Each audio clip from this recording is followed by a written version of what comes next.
Why, hello everyone, and welcome to the official Action RPG live stream. My name is Aaron, owner and operator of the YouTube channel Action RPG, and today we are back playing a little Poison Necro. Ooh, ah. Now, instead of just switching builds every day and playing with random stuff, I see why I liked this build a year and a half ago, and I definitely want to bring it onto the website and make an updated guide.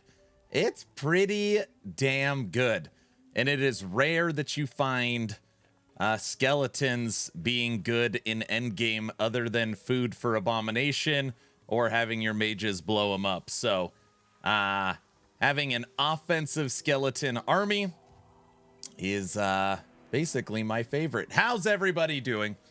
Hello. Good day to you all. What do we got? What do we got here?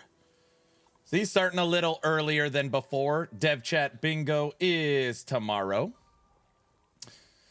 Doing good. It's Friday. It's not Friday. It's Thursday. It's not Friday yet, Exathius. Stop time traveling.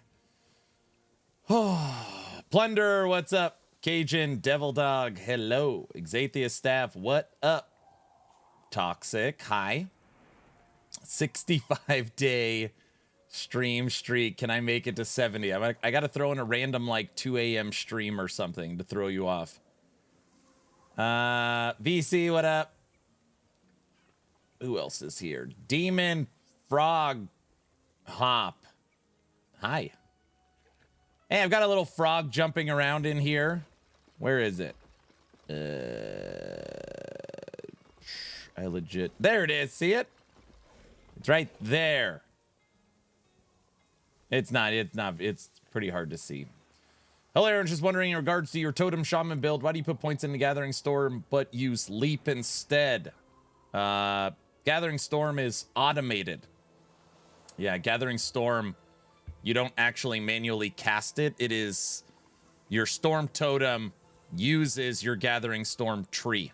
So you get an extra skill slot. So it just gives you a free movement skill. I got 3 divs. Nice job, sir. You're still grinding it. Dragon Warrior, what's up? Cajun, hello. Drang, what up? Mr. Diesel, hello. Who else is here? Raylar, yo. Slider, yo. Champy, hello. Driston, good afternoon, nerds. Good afternoon. Close enough to Friday. It ain't Friday yet. Are you ready for Torchlight Infinite? Yes. So tomorrow, we've got Last Epoch Dev Chat Bingo, the return of Mike, and before that, we've got the Season 11 reveal for Torchlight Infinite Vorax. So tomorrow, we have 2 watch parties. Skull Smasher, what up? Jaime, hello.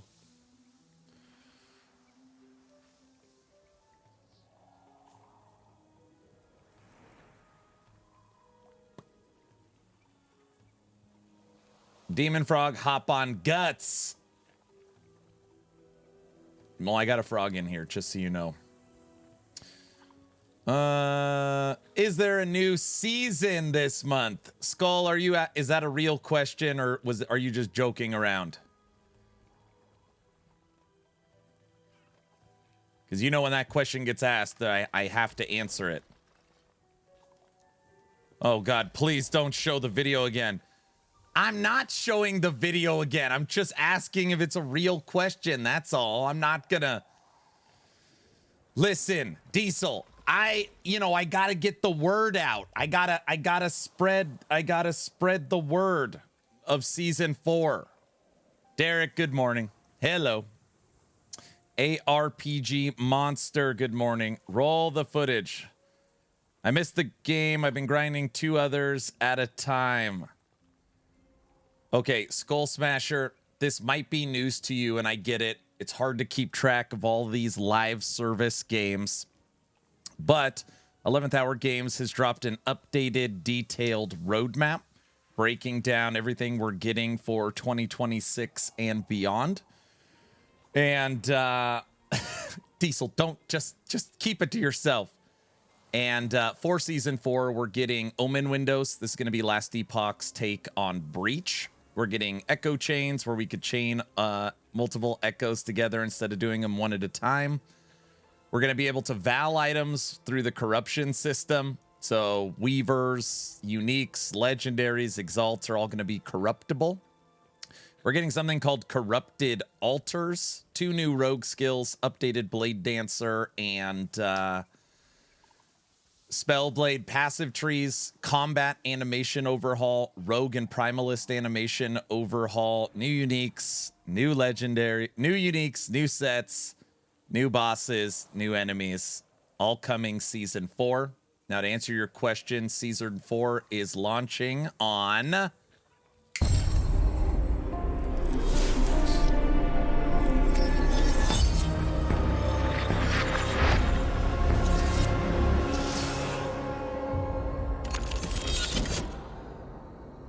Shattered Omens is coming March 26, or in 2 months, 19 days. 2 months, 19 days. So we're still waiting to hear more detailed information on these systems and how it's going to work. And I'm sure 11th Hour Games is working on how they're going to break down the marketing as we move closer to the new season. Hopefully we get the same thing as we got as season 2, which was podcast tours and lots of information drops throughout the week, including hype weeks. Senior developer, co-founder of the studio, Mike, is back from his leave and will be retaking over the dev stream tomorrow. So we are 2 months, 18 days. I thought, what did I say, 19? Marketing, he says. You know what I mean. And since Mike is back, we are playing Dev Chat Bingo tomorrow. So tomorrow we have the Torchlight Infinite Season 11 watch party, and then we've got the Last Epoch dev stream with Dev Chat Bingo. So it should be a really fun day tomorrow. Make Black Hole great again. When was it ever great?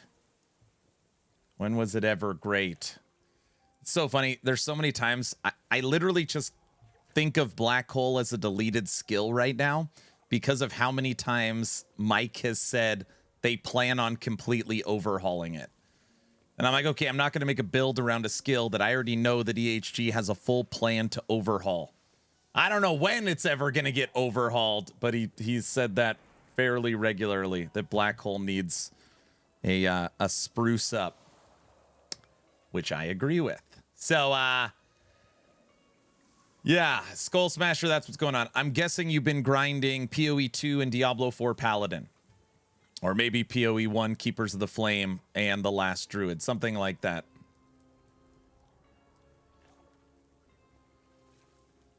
WTF, man. I want the new patch already. The wait is killing me. Yeah, who do you think you're talking to? I know. People are like, dude, how are you still playing Last Epoch? Isn't that game dead? I'm like, no. No, it is not. The servers still work. What are you talking about? Look. Hello, Aaron in chat. What's up, Neon Prime? Aaron, I'll have you know, EHG entirely bases their rework schedule off the builds you play. No, they do not. No, they do not. Dude, Derek, please, any power and pull you have, do not send Mike to that dev stream tomorrow empty-handed. I don't care if it's a one node. There is 10 Fridays left until the update. That is 10 opportunities to be in front of the community. Do not do that to him. Give him something. Even if it's, hey, I've got one little teaser tomorrow. Fear not, there is something. Oh, thank goodness. Okay. Oh, Cajun's now all excited. Oh, okay. Give him Carve. That would be a good idea. You should give him Carve. I hope they do something about the archers. Wait. What do you mean? Aaron is single-handedly keeping Ellie alive. It's alive. Heart attack crisis averted. I certainly wouldn't say I'm single-handedly keeping it alive. In the content creation sphere, I believe I am the last person on YouTube and Twitch still covering the game. That is probably a better way of putting it.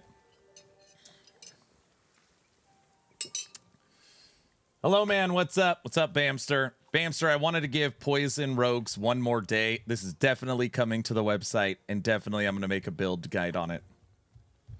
I'm still playing, working on Raiden Lightning build. You are the last Epoch, Aaron. Just because people aren't streaming it doesn't mean it's dead. I know. Watching Ellie again is so refreshing. You know what would be very cool if Void Knight hammered in? Babbling Bike takes care of Sentinel. Everybody knows that. I bet that build would be awesome. Would it? Guys, this is a no-button build.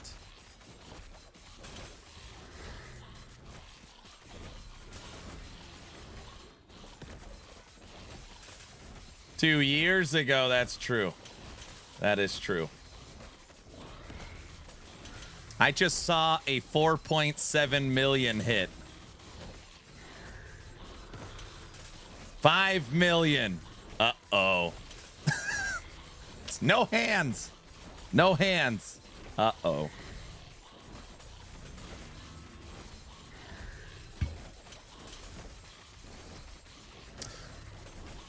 I have been playing one big rogue with Dread and Infernal Shade. It hits hard. Yeah.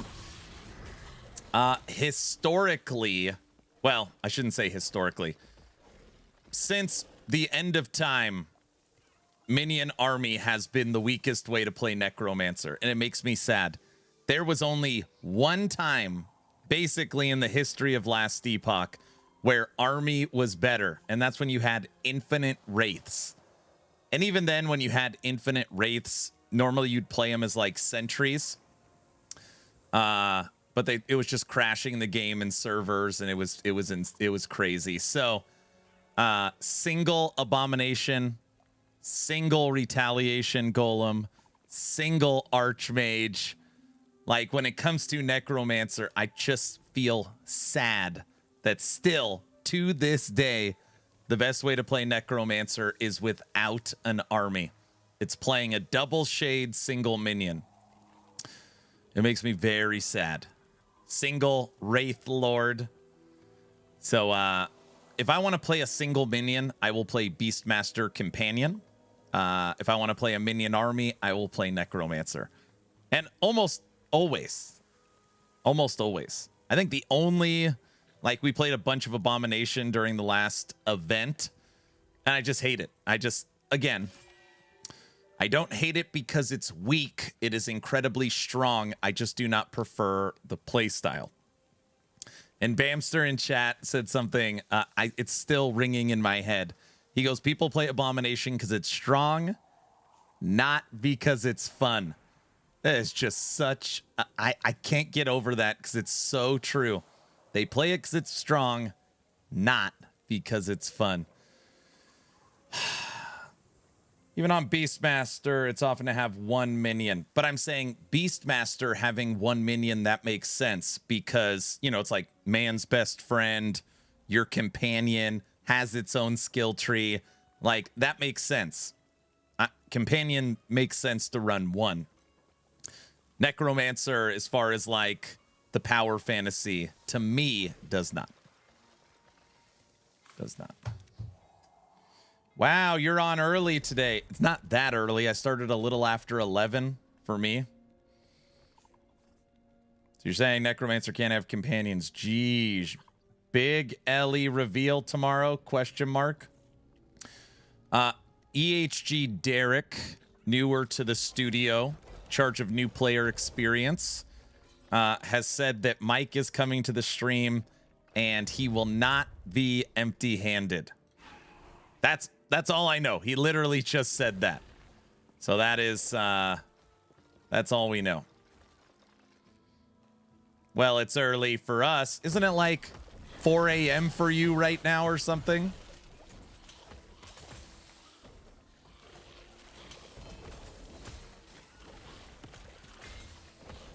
You better not be empty-handed. I haven't put my pitchfork away yet. You still have the pitchfork out? I see. It's 2:30 a.m.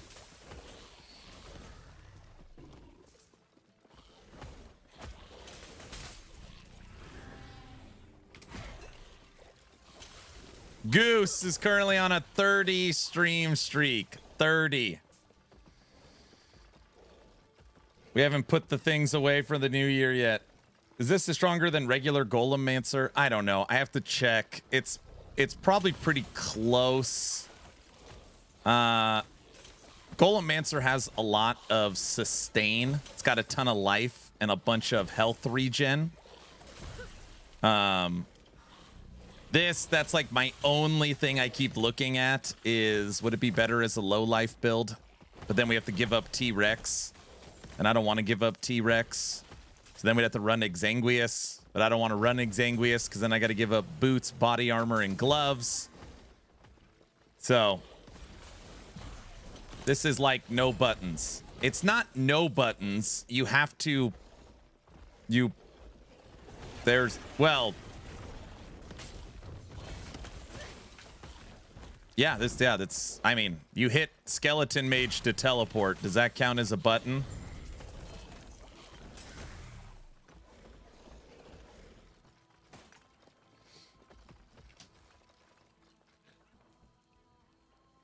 As I said yesterday, look at the snapshot stuff on season 2 was like a 10-minute setup. That was never fun for people. I don't even look at that stuff. Snapshot setup. I don't usually count a movement. If you don't count a movement skill, then yeah, this is no button. This is no button if you don't count movement.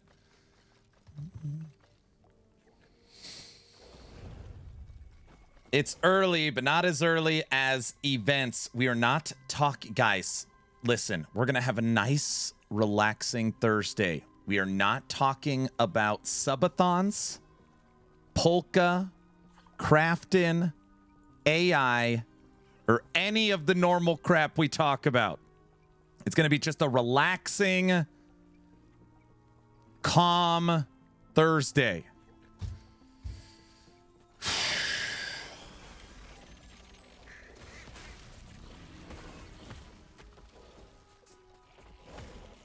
Mark, get out of here. You know what I mean. AI. Oh, brother. Stay calm.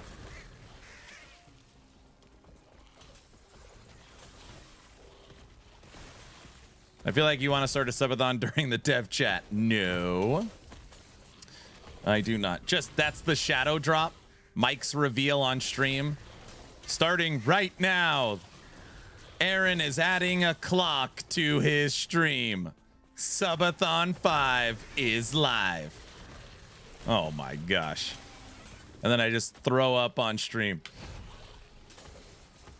Undecember season starts in 2 hours, right? I thought it got delayed. I saw a little something this morning that it's delayed or something. Aaron wants to play poker with the devs. I do not.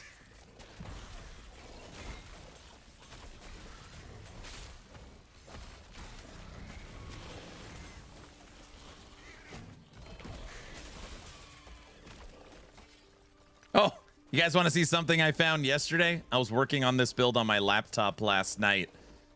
This might be the first time I've ever found something like this too. Has anybody seen one of these drop? Maybe it's common. I've never seen that. I don't think I have. I don't think I have. Trevor, what's up? You've had that? I couldn't have made sense of their update. Yeah, it's always something weird. If anything, get more HP and some heal efficiency and get healed through Aura of Decay. Yeah, I think it was my first unique in the game. I bet. I found a Weaver's Will with 25 Weavers. 25. So those 25 turn into affixes. So for example, that would be like 3 T6s and a T7, a quad exalt. Or, you know, triple T7. I don't want to slam it though, because I know it's going to be like elemental resistance or something.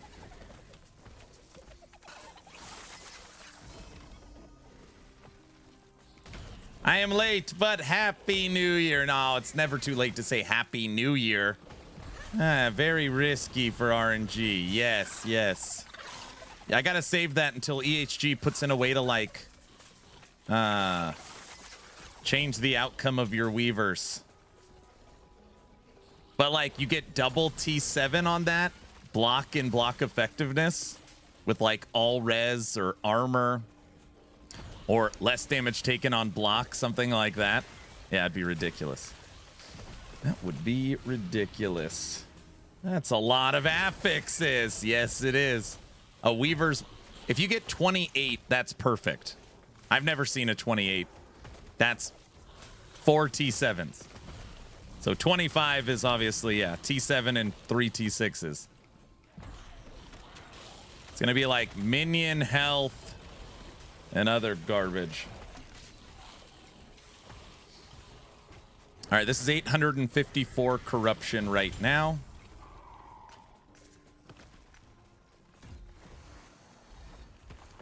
Imagine you get a bugged one at 29. If it's 29, it means you're playing like in the offline server or something. Vandal, did you have a good New Year's? How was your New Year's? Hopefully well.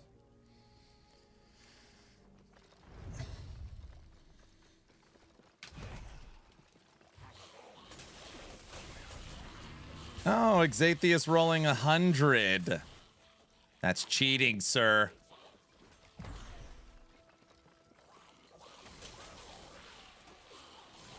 Yeah, tomorrow we get to find out the details on Vorax and get the dev stream back.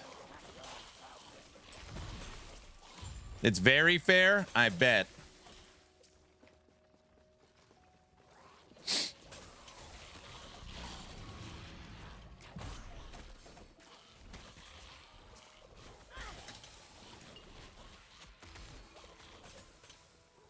Tomorrow's stream might get corrupted. Dude, that is what I'm telling you. I would guess there's at least, what, 20, 30, 40... Like, there's going to be a ton of outcomes from corrupting items for Last Epoch. If you want the absolute easiest teasers that you would have an unlimited supply of, show us some corrupted outcomes, you know?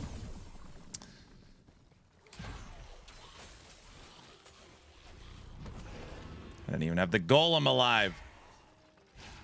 And the Golem had Dreadshade.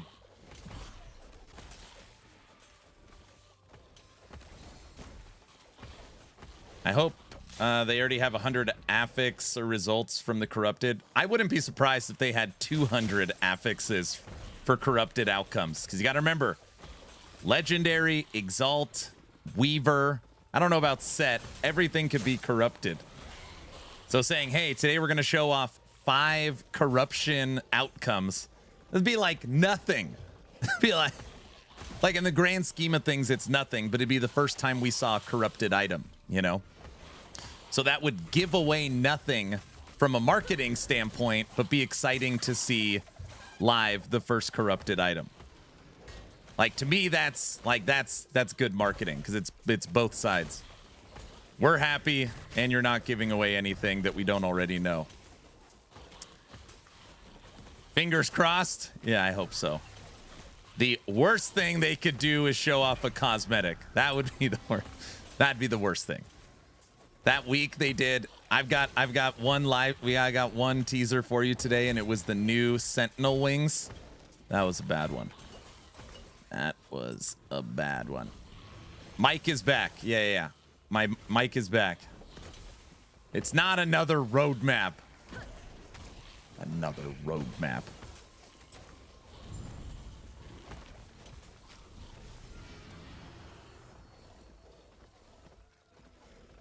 It's another eye.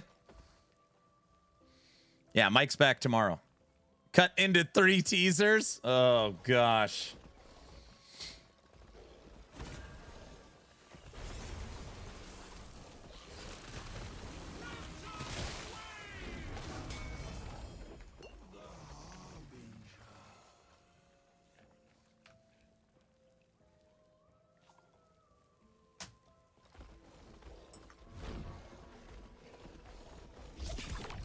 I don't like fighting the fully decked out 850 corruption. Damn. Rift beast. Ugh, they even took the roast beast. This isn't Diablo 4. Hey, tower launches in 4 days. 4 days. All right. You guys ready for this?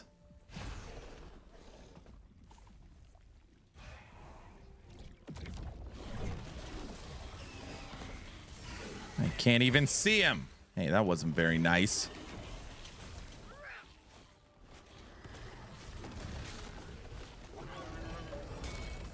Get out of here.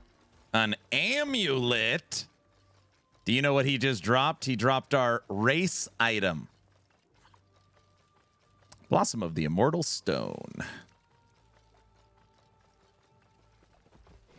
I don't care about the tower.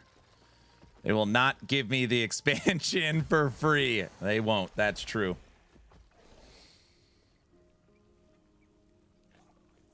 Seriously, if they make corrupted items into teasers with parts, I'm going to be pissed. I don't, obviously, I think on our end, it's just, I look at it and it's like a no-brainer. But, you just, I don't know. Everybody looks at things differently. The Ivory Tower? No, it's not the Ivory Tower. It's the, yes, it's the Ivory Tower. You're right. Bastion, say my name. Let's go fight let's go try an 850 corruption A-bomb with his 850 corruption, Harbinger.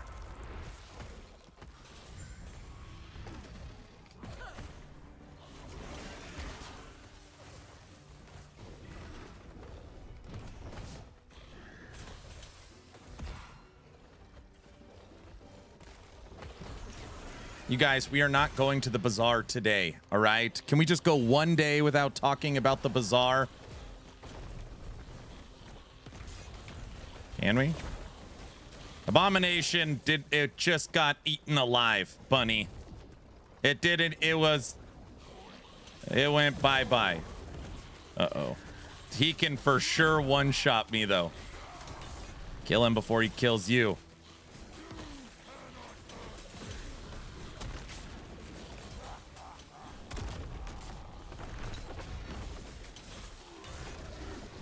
The damage on this thing is nasty. That's 850 corruption. Harbinger.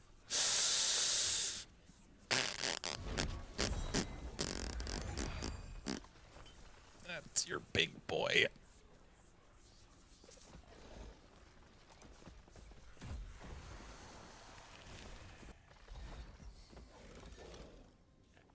Can you go 1 hour without going to the bazaar? I normally don't go to the bazaar very often, believe it or not. I am at the point on most of my characters where I've kind of got stuff set. I would love to get a 1 LP Tyrant Skull because we're not playing health regen, so this item's wrong. I would love that 8 intelligence to be hybrid health, so that's technically wrong. This is right.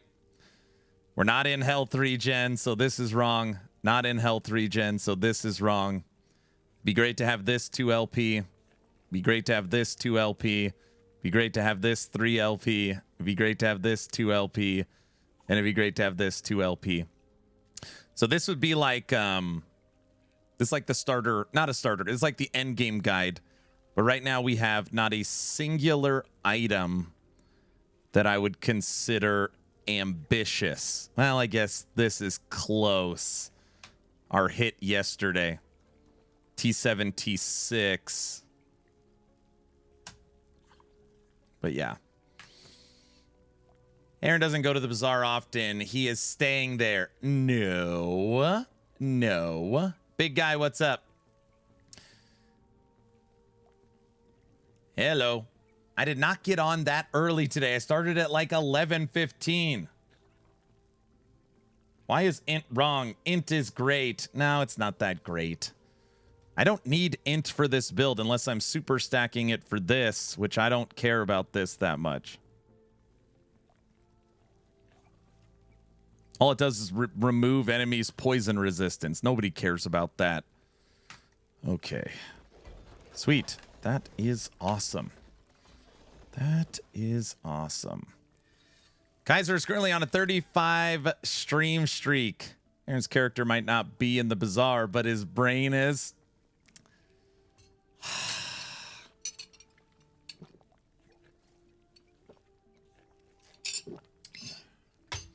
He doesn't care about his biggest multiplier. Yeah, I don't care about that.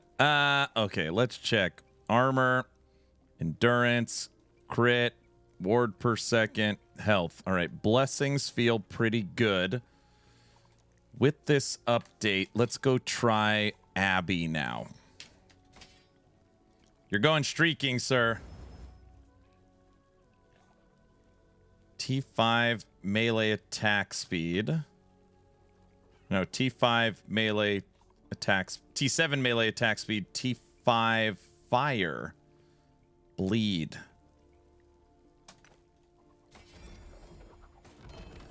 No. Always thinking of the bazaar for sure. I mean, I would too if I had 2 billion gold. No, I've already wasted 1.5 billion gold. I only have 1.2 left. Talking about the bazaar so much, you might as well go there. No.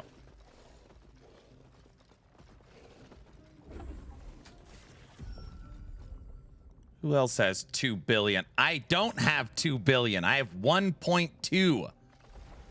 No, I collected it all.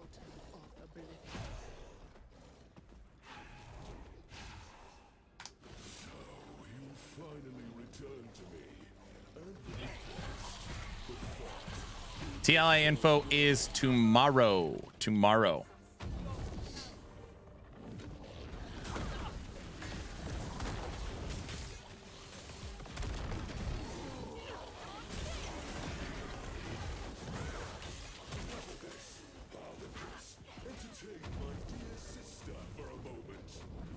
In all seriousness, I hope EHG increases the gold cap in the stash and bazaar too. It's not, again, it is not them. They did not pick 2.1 billion as like some. It was a technical. It automatically capped that because of a technical reason. I don't know what it is, but that's why it's the cap. They didn't select that number. That was just what they could do or something.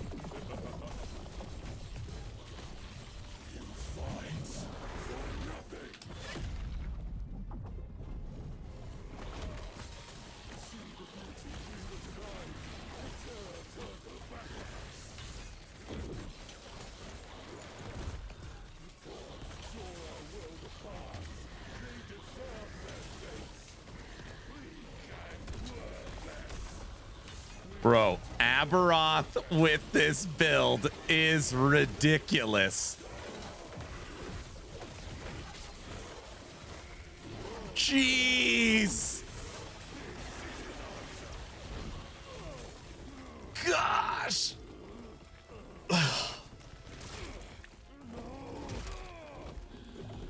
Bamster, could you imagine if I was stacking int?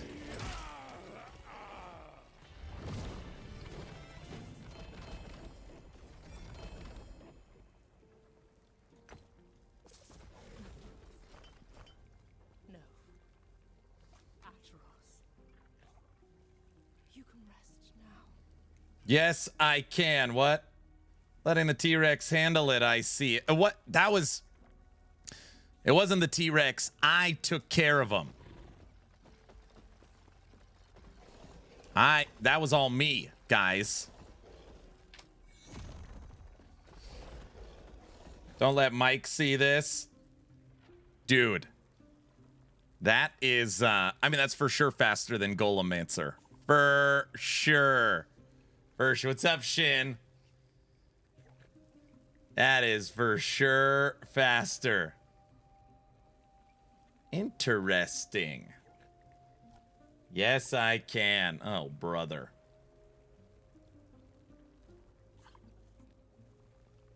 This thing is good. Aaron is playing a broken build again. It's not a broken build. You missed Aaron kill Aberoth in seconds. Not much, just enjoying some Wolcen as my workday draws to a close. You're playing Wolcen right now.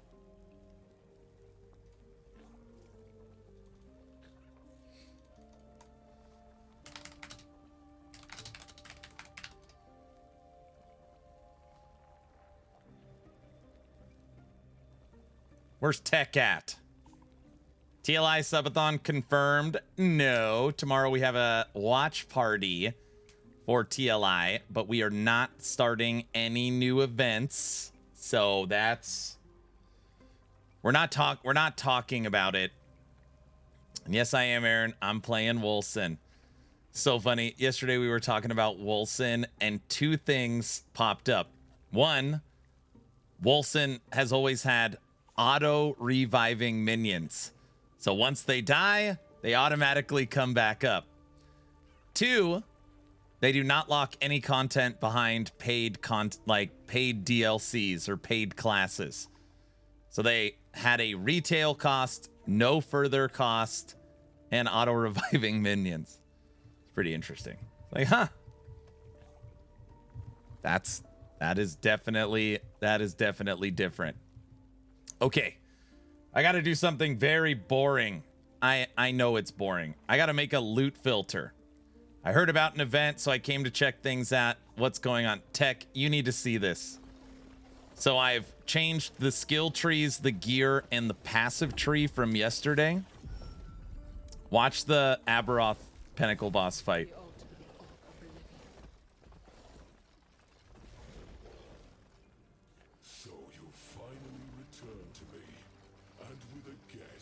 I'm not surprised that you changed it all. What the hell's that supposed to mean? What is that supposed to mean?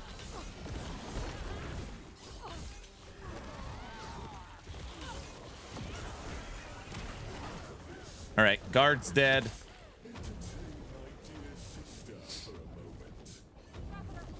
What's up, Myers? Here is Aberoth. That guard did not last, you don't say.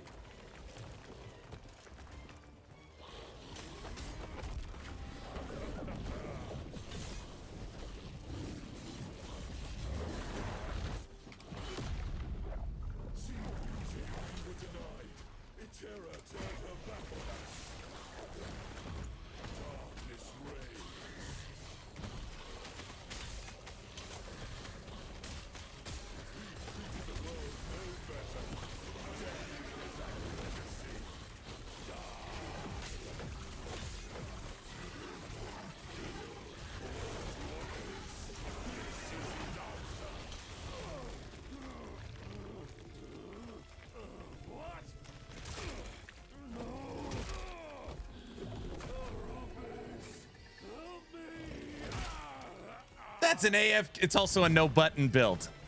Now I like it. Yeah, there's no, you don't hit any buttons. There's no, other than your movement skill, it's no buttons. No. I will accept this one.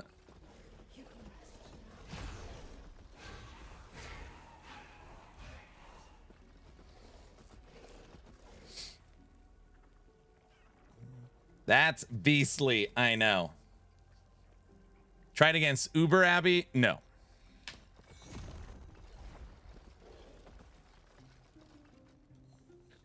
That is wild, Aaron. I know. Check this out.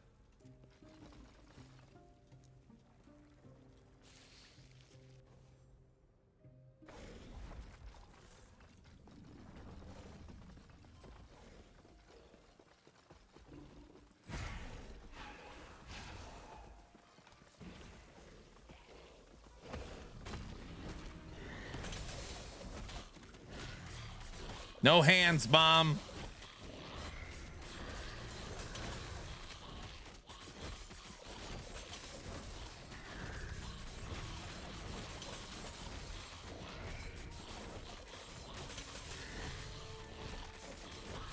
$5 million. Yes.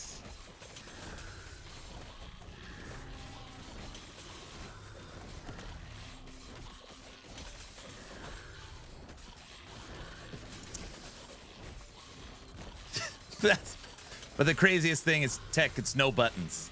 I'm not kidding. It's no buttons. So, Dreadshade stays on your golem. All the minions are permanent. Or of Decay is permanent. T-Rex auto resummons. And then when you move around, you use Skeleton Mage, which will bring your army with you. That's it.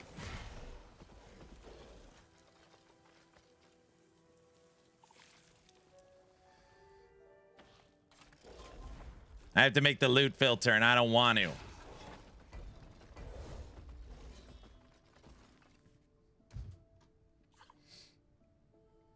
No buttons.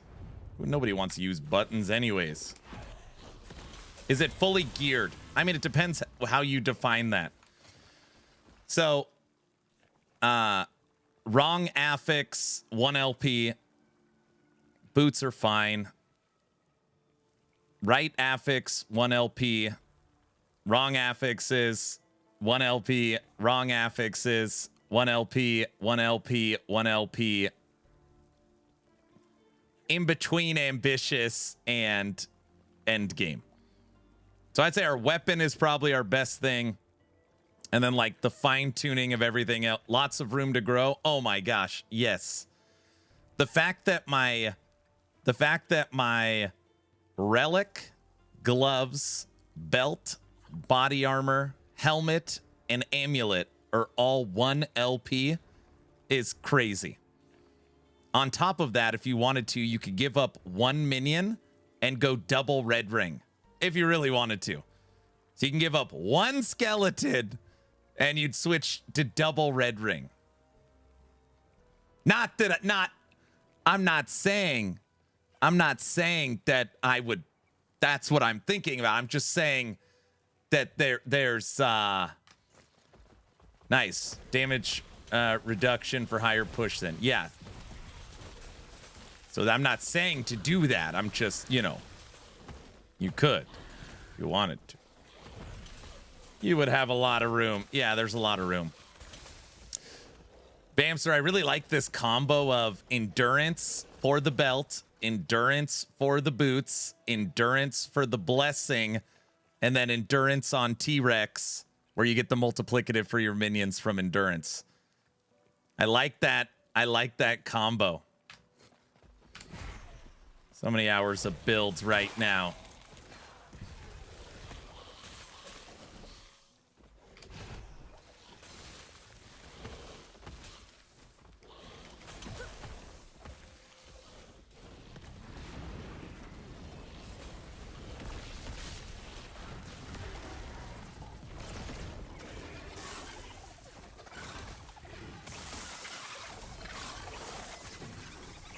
There's a lot of lizards in that corner.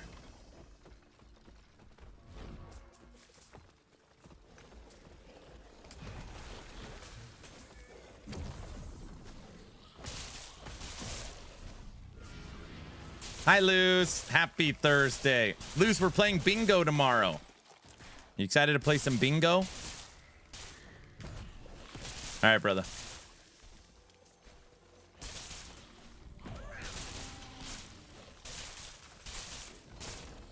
No more new builds. This is the last one. Yes, yes, this is the last one. 5 more.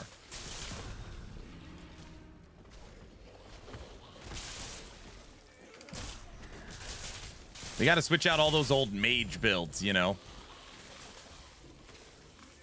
He's trying to make an all yellow build. This build will put actionrpg.com to 44. 44. 44. Oh, that.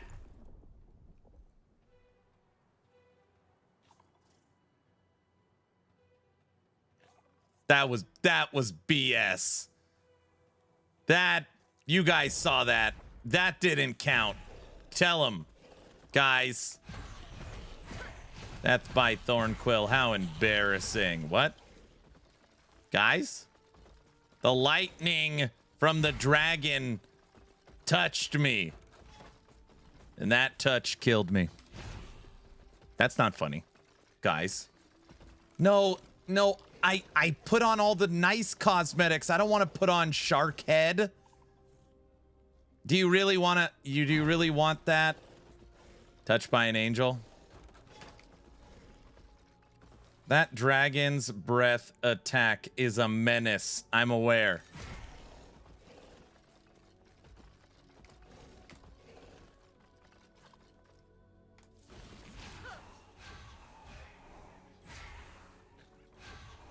This is the kind of stuff that drives me crazy too. I'm highlighting Golem. And when I click Dreadshade, it does not put Dreadshade on the Golem. It's so weird. Why is he the biggest minion, but the heart? This is the struggle of Necromancer that people don't understand. There we go. Aaron, what if EHG would show one unique every week? Usable for classes now in-game. And every week they could add the unique to the game, playable till the new season. That would be awesome. We would get to see 10 uniques and be able to use them straight until season 4, which would continue with much more new stuff. I've already pitched this idea, but mine is like once a month. Mine's once a month. All you need is 2 or 3 new uniques over a 3 or 4 month period to keep like the thoughts and the stuff. How did you break it? I didn't break it. Necro is OP. It needs nerfs. Don't say stupid stuff like that. Necro's not OP. Necro's not OP. Guys. 1 month sounds more reasonable. Yeah, it's the most OP class. I'm using the Beastmaster body armor and the Beastmaster relic and the Beastmaster boots and Beastmaster glove and Beastmaster amulet. 1, 2, 3, 4, 5.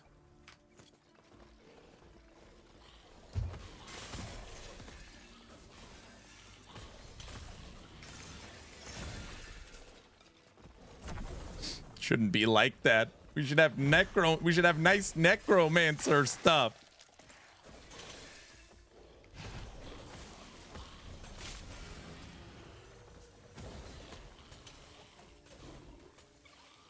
If it wasn't OP, you wouldn't have made a chess piece with the HG.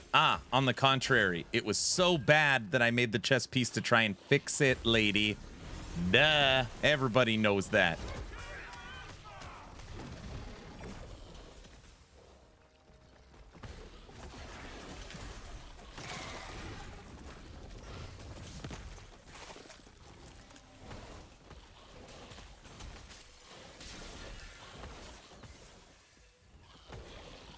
Can't wait to be back in LE in like September. What do you mean September? I vaguely recall. Oh, brother. Lady, you ready for Dev Chat Bingo tomorrow with Mike?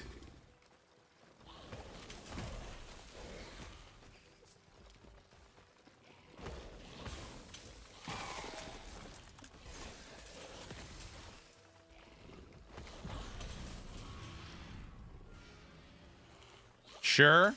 It's going to be fun. Tomorrow we have the watch party for the new TLI live or TLI season 11.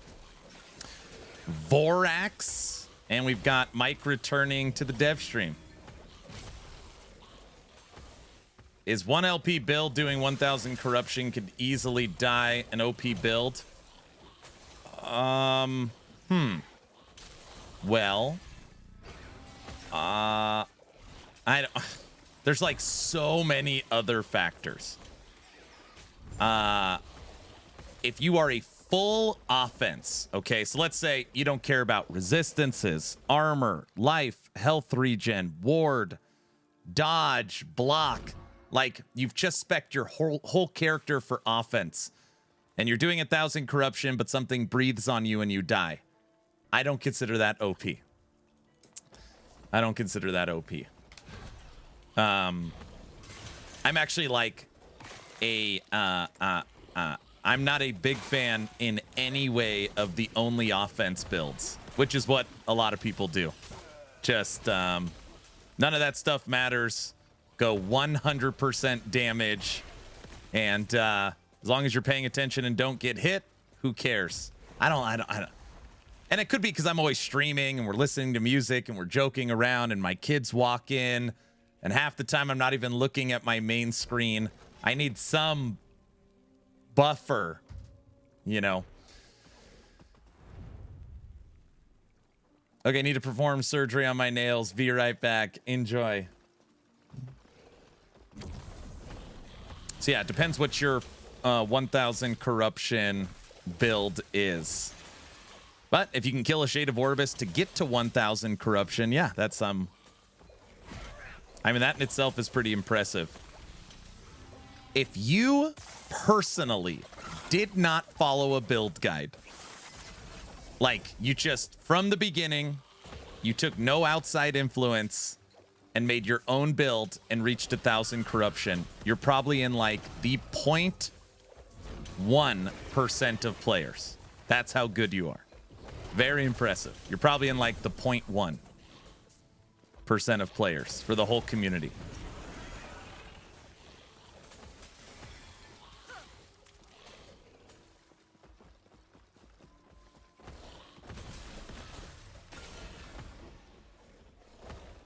You knew, didn't you? Game just got 100% better. Check DMs.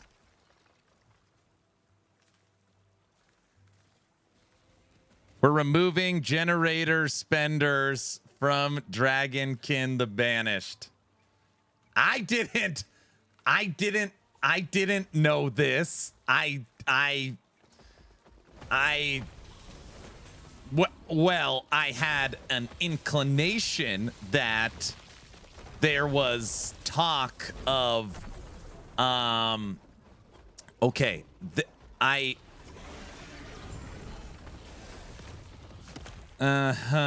sure. What? Spit it out. What? I haven't read the post yet. I personally don't like builds that rely completely on not getting hit. I love builds, though, where tower sentries do damage and stuff, buffing, invade. Just play face tank builds like Ballista. Yeah, 1 second. Wife's talking to me.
I know. Yeah.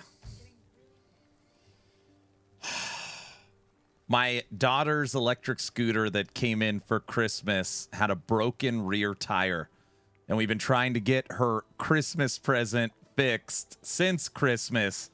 And of course, it's just been like an absolute nightmare.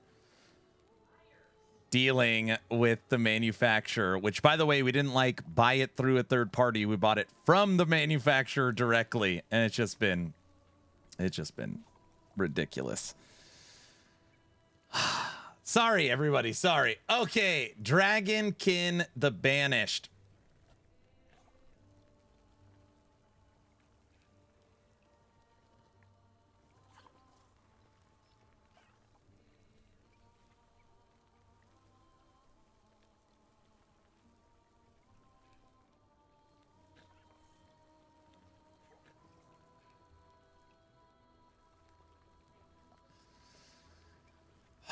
How can they let a broken tire through quality? I don't know. Well, I mean, I'm sorry. It's not like a broken tire. The engine for the electric motors on the rear and the tire's flat.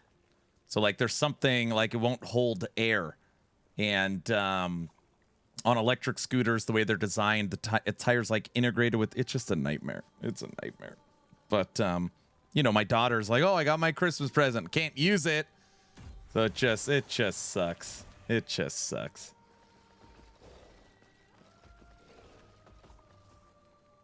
I know. And my wife's like, well, we'll just return it and get a new one. And I was like, yeah, like, that's fine. But we bought it 3 weeks before Christmas. So it's been like, is it even still in return policy? And then it's like returning a damaged item. So now you got to deal with that if they try and charge you. I don't know. It's just so ridiculous.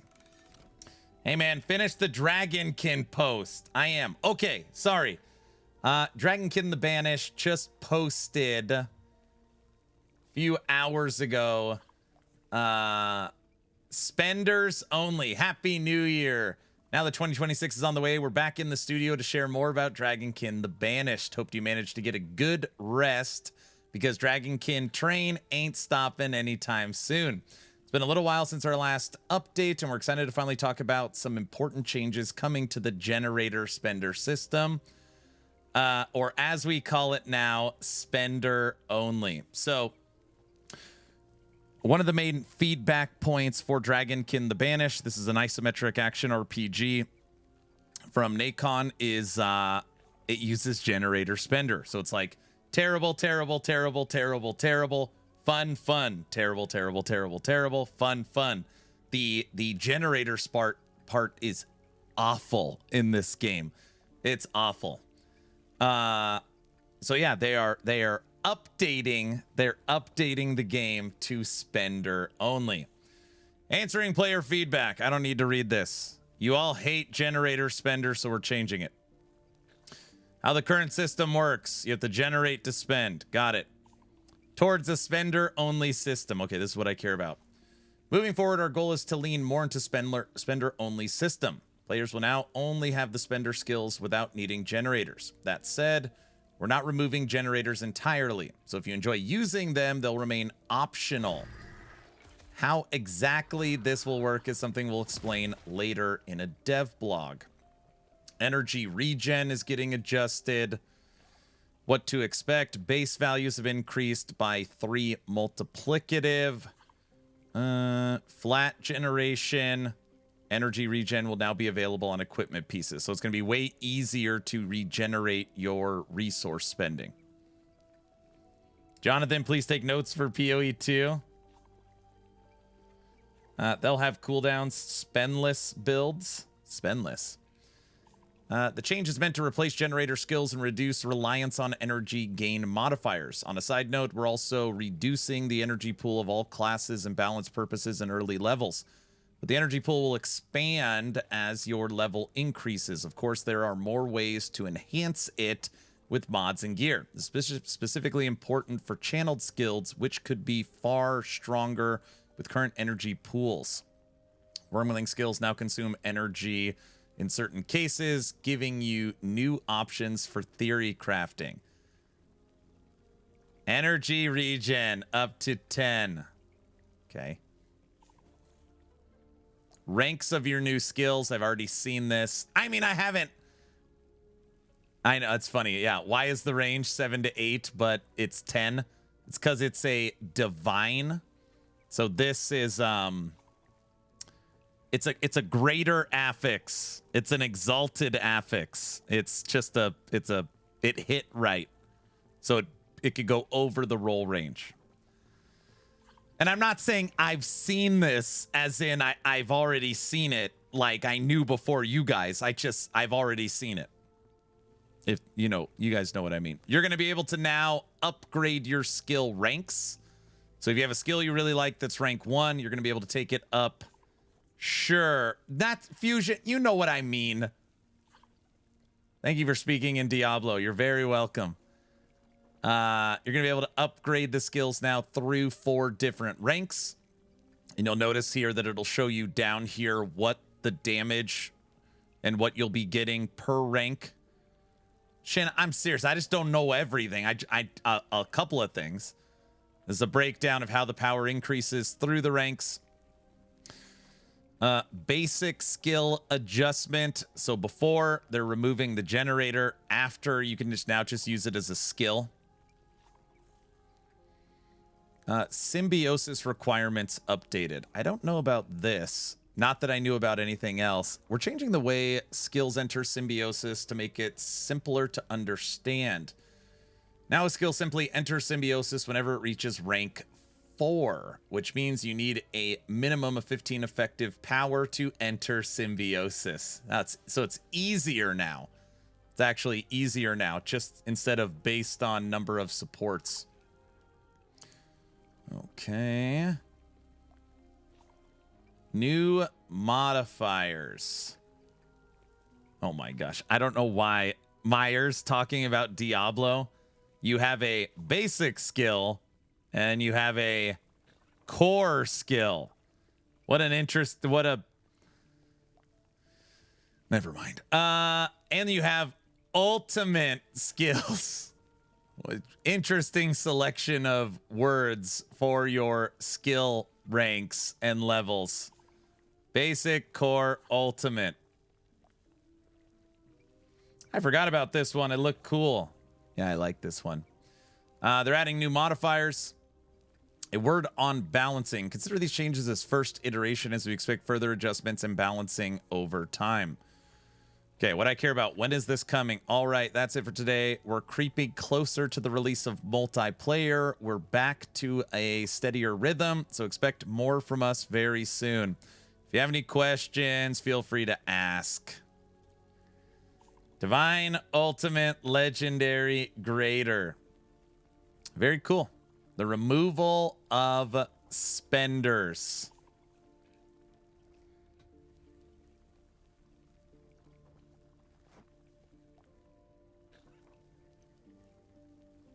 EHG soon, Titan Quest soon, Dragonkin soon, everything.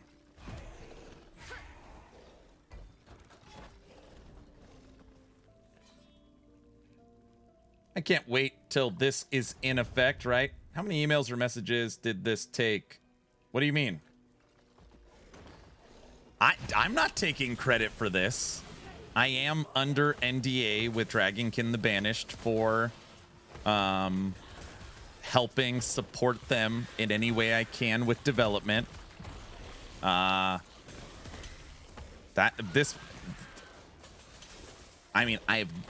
Everybody that is helping with the game has given feedback on generator spender, so they're just they're listening.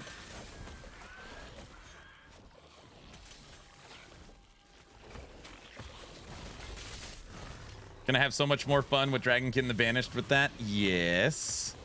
But you're not allowed, you're guilty. You're slowly kind of moving into no video games like tech mode. So just kind of, I wouldn't get your hopes too high for having time to play. All right.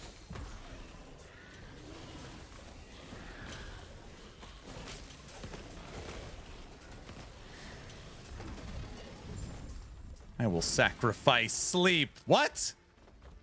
You got to take care of yourself, sir. We gotta...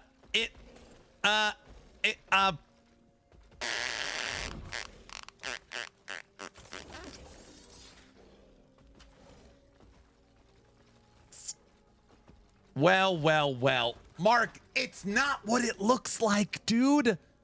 It's not what it looks like. Oh, here we go. Guys, Captain Random, it's not what it looks like. It's a at Derek, look at that. Don't, Bunny, guys. It's probably not even what it looks like. Just because the color is crimson doesn't mean my eyes. It's a streamer client. It's not. It's not. It's just a circular piece of jewelry that happens to look like. Meanwhile, I got 3 divines. Oh, brother. I hate this game. Stop hitting the wrong button. 4/16/2028. Perfect movement, perfect health regen, perfect mana, perfect dodge. Missed attribute, missed all res. All right, I'll take it. It's just a red ring, guys. It's not a big deal. That's nothing. Guys. Guys.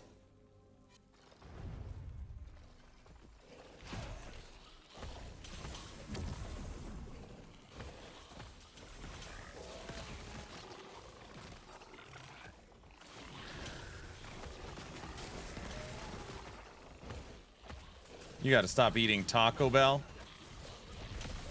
But I like Taco Bell. Apologies in meetings. Stream's been muted. They wanted you to see something. I feel like there's nothing to see, but we just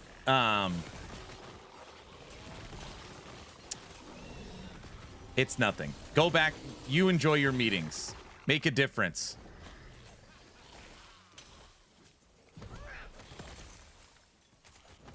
It's nothing.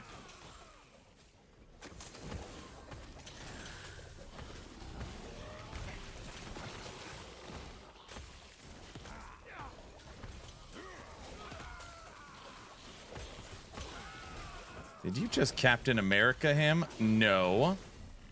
I'm telling him that he shouldn't be wasting his time listening to conspiracy theories about the streamer client. That's all. He's got important things to do.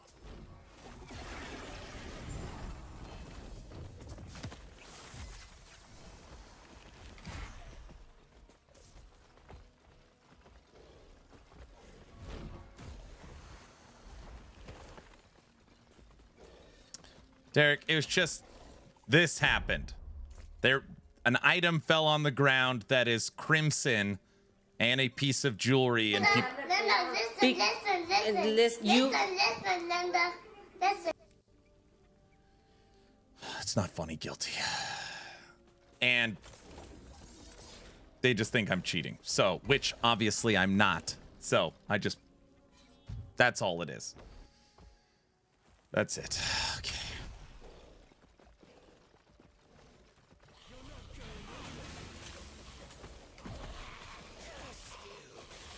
Luz, that's not funny. The Linda listen thing isn't funny when guilty does that. Don't laugh at that.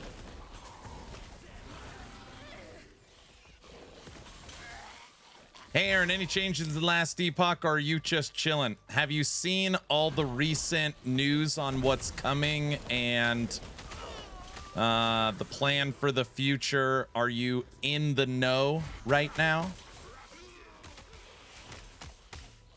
It's hilarious. Oh, you don't know what's going on? All right, let me, no idea, bro. All right, I'll enlighten you. I got your back. Don't trip.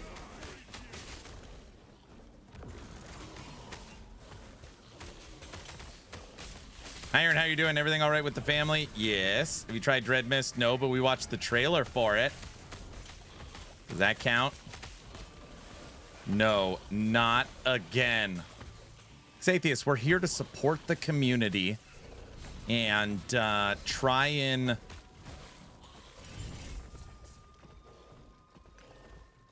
let people know what's going on. All right, question was asked, is there any new content for Last Epoch? As of right now, the answer is no. We're still playing season 3. I need more coffee and a straight jacket. It's a little bit funny.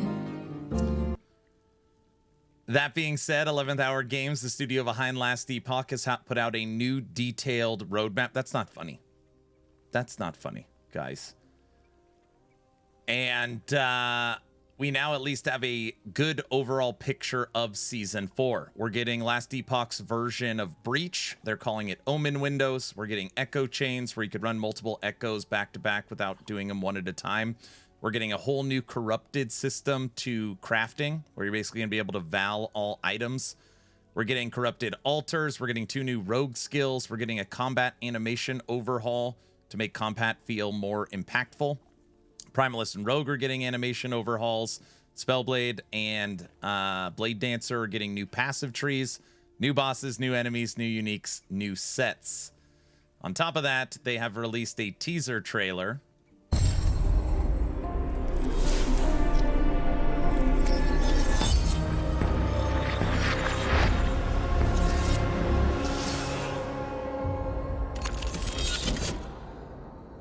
Shattered Omens drops March 26th, or in 2 months, 18 days. 2 months, 18 days, we get the new season.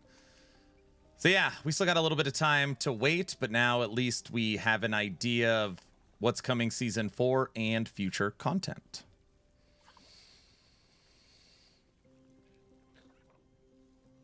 Only drama? Question mark? Wait, what? Is it already over? What? Skymaster. Sir, you mean sanctified gear? Yes, sanctified and valved gear is coming to Last Epoch. Oh, good. It's been an hour since we watched that trailer. Come on, guys. You know, I'm trying to help people know what's going on. So you got, you gotta watch the trailer to get to know what's happening. Everybody knows that.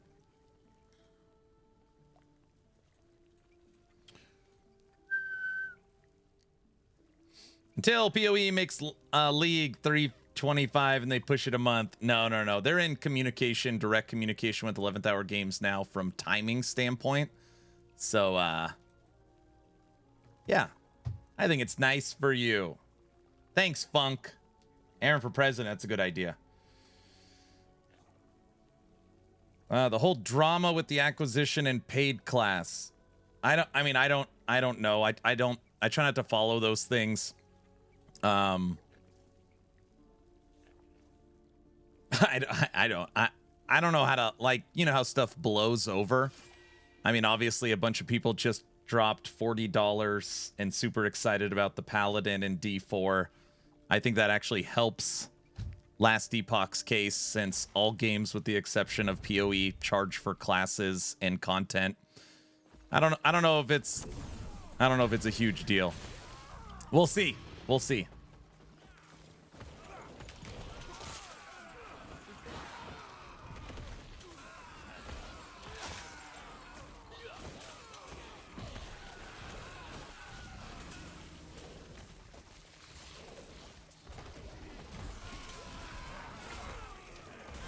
Sir, blink if you're obligated to play the trailer every hour. I just want you to know that Rift Beast kills me because of you, Trevor. All but PoE and Wilson. Yeah, every action RPG I could think of charges for content and classes, with the exception of Path of Exile and Wilson. Every other one. You're welcome. I'm here to make you challenged. Oh, gosh. Great.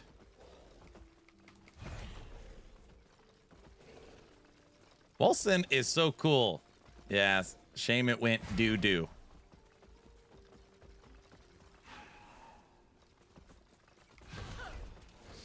Yeah, but most of the drama comes from people that now only play LE, I believe. The others that come and play D4 are used to it, and in their mind it makes sense because the company needs to make money to stay afloat and keep the game alive. Yeah, but most of the drama comes from people that now only play LE, I believe. I mean, so Skymaster, I have been front and center, taking a lot of the hits over the last couple months on the last Epoch situation. I see a lot of like goalpost moving. So it's like, well, they promised no paid content. Well, all right, the paid content is okay, but why isn't the game done? Well, the game's not done, but there's so many bugs in the game. Well, there's a lot of bugs in all games, but the end game's boring. And they just like keep I'm not sure what people are I don't know, at least in this moment, what the current, like, what people are upset about. Because the goalpost has moved so much. So I'm just not sure. Well, all of that. Yeah, I don't know. Ellie needs a paladin. Ellie has had a paladin for 7 years. Ellie's had a paladin for 7 years. Addicted to outrage? I don't know. Well, I have a name for that, but I will refrain from sharing it. Yeah, you know, Grim Dawn. How often do you hear people talking bad about Grim Dawn or Crate Entertainment? Literally never, because Grim Dawn is great and Crate is great. But they're about to charge you money for the Berserker class. It's locked behind a paywall. Do you hear any outrage? Nope. Diablo 4? Nope. Titan Quest, like, it just, you know. No, it's just like, I think what happened with last Epoch, it was a lot of like back-to-back hits. Like, major companies can handle, like, you know, a marketing crisis or something happening, but it's like acquisition news. Okay, they sold out, which wasn't what happened, but anyways, they sold out. Then it's, wait, Krafton's the company behind the drama with Subnautica? That, like, restarted it. So it's like they sold out, and they sold out to the worst. Wait, they're dropping an expansion on PlayStation that's paid? So now it's, they sold out, Krafton's the worst, and they're charging for the expansion.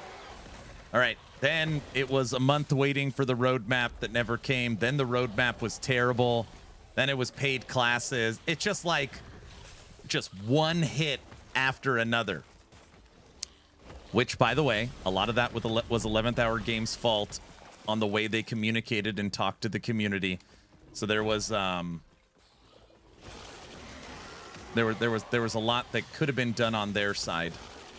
But yeah, I think right now everything has calmed down, which normally, you know, time will do that, I feel. So things feel okay right now. I haven't seen a lot of like crazy outrage, but once the marketing turns back on and they're back doing their Friday dev streams, which is tomorrow, and they start dropping posts and podcasts and stuff for the new season, I don't know. It could just be dormant. We'll see. In my opinion, good content will win out the day. People love Path of Exile 1 and Path of Exile 2. They fully sold out to Tencent. And it's been fine. So I'm hoping that Season 4's good, Season 5's good, expansion's good, and people fall in love with the game, which, yeah, just helps with the situation.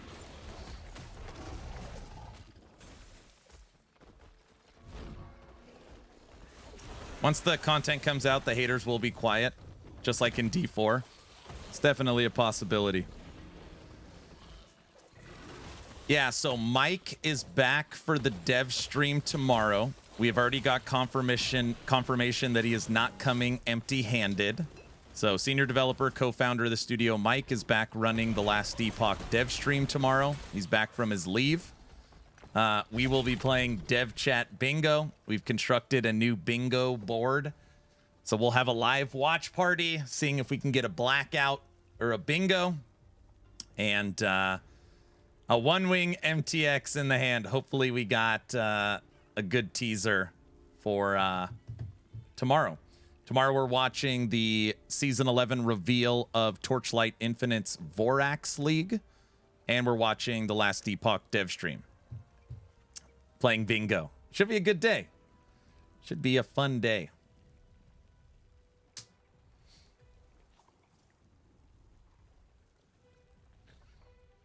When you leave an echo, you get a green screen effect. This does not happen in offline mode. Wait. Make offline mode green again? Blacked out, you say. Drinking stream? No, not that type of blackout. No, Mark, it's gonna be a good. We're gonna will it to be a good teaser. I'm outraged about this outrage. This is outrageous. Everybody is.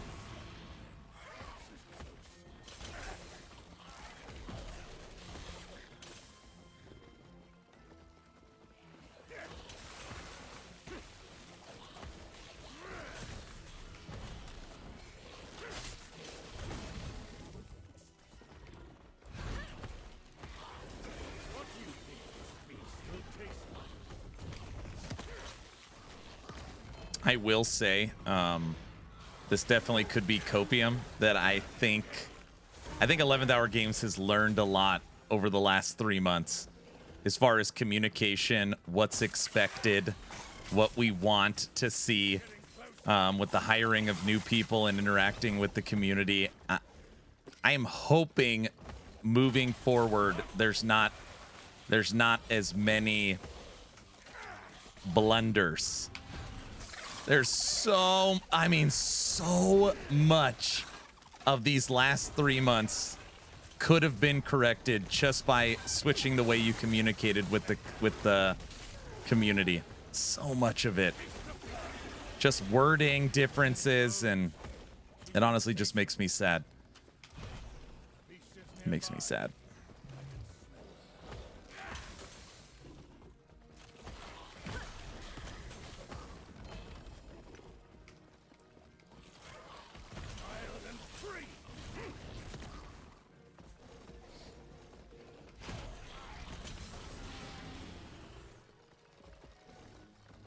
What makes you sad that all this no, we were just kind of talking about the Ellie outrage over the last couple months.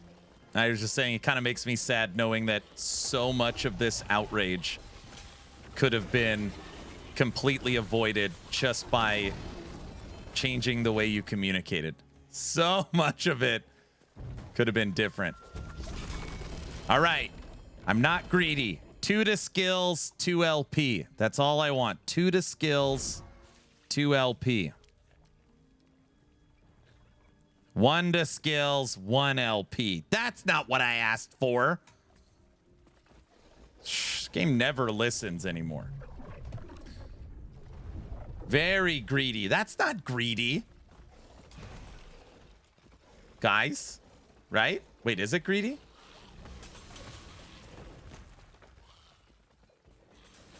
Did you try asking nicely? Yes. I thought I asked nicely. No. Oh my gosh. Whew. We had them turn off the streamer client. Why would you do something like that? Wait, no, I mean, there is no streamer client. It doesn't exist. So there'd be nothing to turn off. Hey, I got a 4 LP one of these. Seems fair. Should have just kicked on the streamer client. Come on, there is no streamer client, guys. Everybody knows that.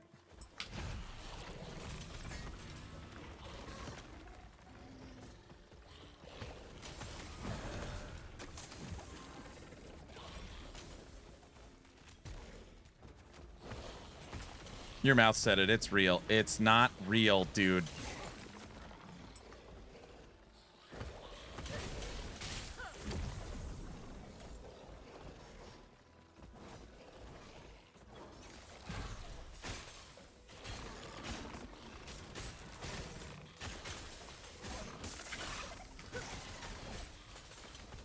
Hey, Mark, what do you think the teaser is going to be that Mike shows tomorrow? What do you think? I'm going to guess a new passive node from either Spellblade or Blade Dancer. That's my guess. MTX? It's not going to be MTX. Gotta head into work. Have a great stream. Have a good day at work. A portal effect? Oh, gosh. He will show the corner of a new skill. What happened to optimism, guys? I think you'd be right on for the corrupted item earlier. That would be so easy. Yeah, I know. I don't know why. I feel like the easy choice is never the right choice. Well, I think it's the right choice, but they won't do it.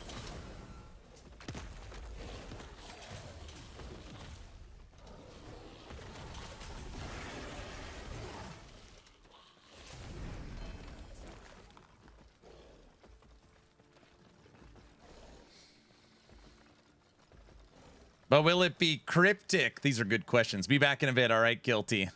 Either that or maybe a new unique. New unique would be awesome. New unique would be awesome. If I had to put the teasers in order that are possible for them to show, new unique would be number 1. Number 2 would be examples of corrupted affixes, which I think, again, is the easiest because there's probably hundreds of outcomes. So you're not giving away anything. Other than that, new nodes that matter in a skill tree or passive tree that are new. Show the rest of the body armor they teased, the stats. Yeah, the new rogue body armor. That would be sweet. Toxic says it died for me with the late March release date. Wait, what died for you? The hype or the game?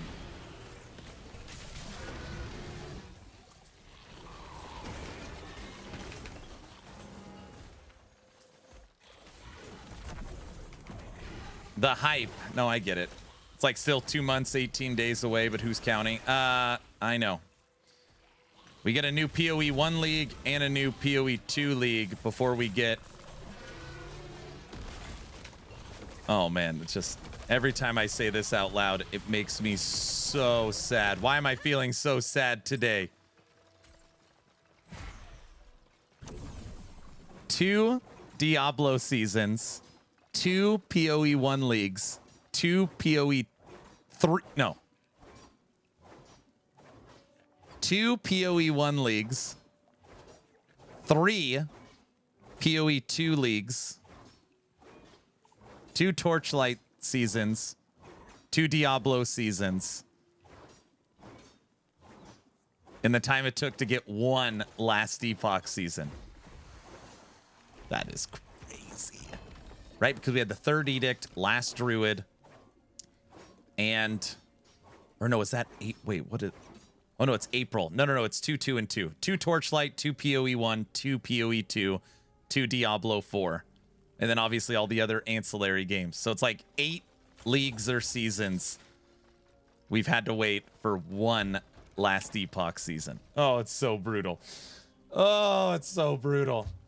And the new Titan Quest chapter. Yeah, we're getting that too. We'll get Wicked multiplayer update, new Titan Quest chapter, Dragonkin multiplayer drop.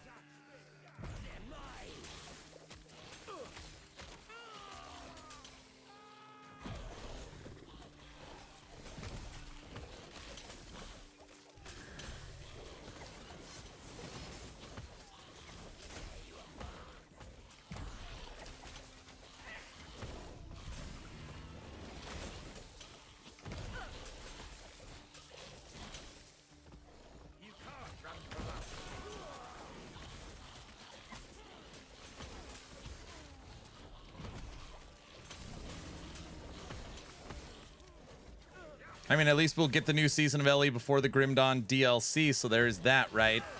That is true. Fangs of Astrakan will likely come later in the year. That's true. Honestly, if it means a chunky season, I'm okay. I don't think it's going to be. I think the acquisition, my guess is the acquisition cost us 3 months. That's my guess.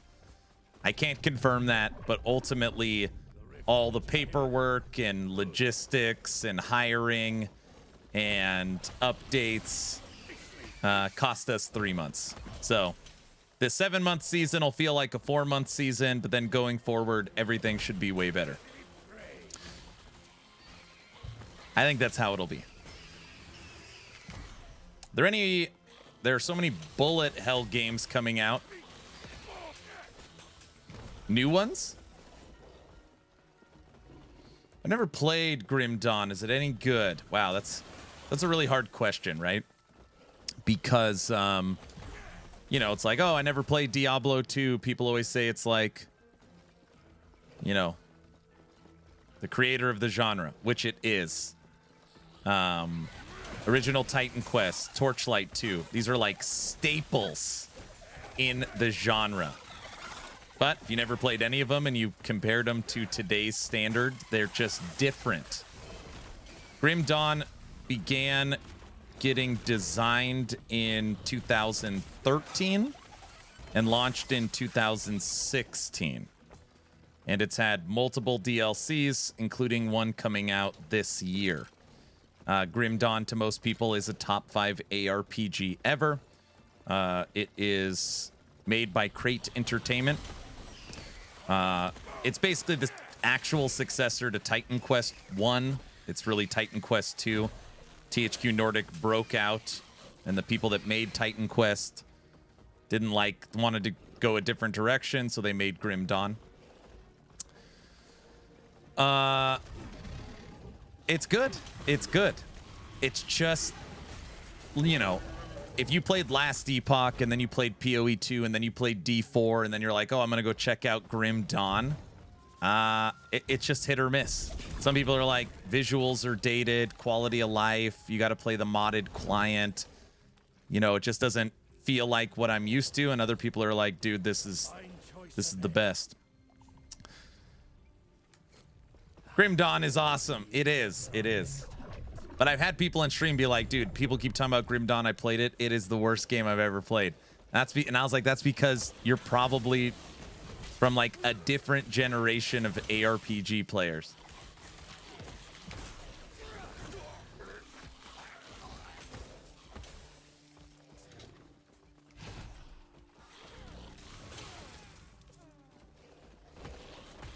I deeply hate wandering around for hours trying to find an object. It upsets me. Yeah, I don't like that either.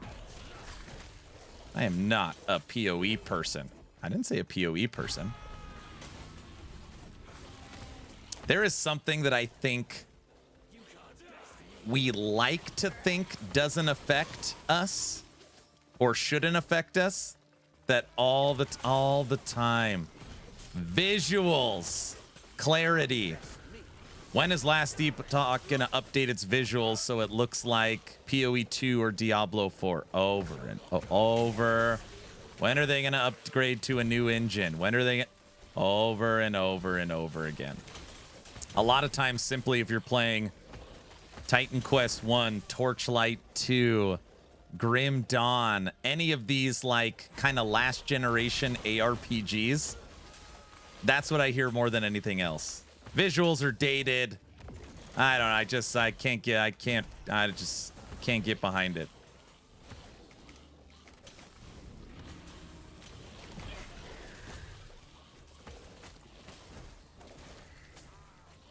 Honestly, after blasting PoE 2 this season, I kind of wish LE would change its color palette a bit. Everything is too bright, I think. PoE 2 is really interesting.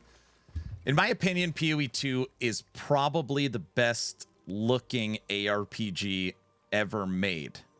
You could argue it. It's the best looking ever made. But on this other side of that, I think it has the most visual clutter. It's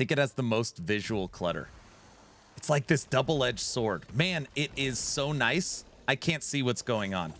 It is the absolute worst. I put PoE 2 the worst by like a mile on not being able to see what the hell's going on. So it's like, I love the way it looks. I think the combat feel and the visuals are the best, but you can't.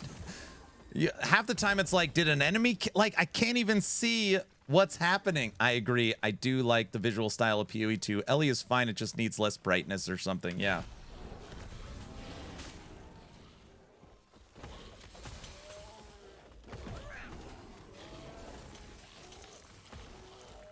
Also, you can't complain about visual clarity when you can't see your character through your number of minions.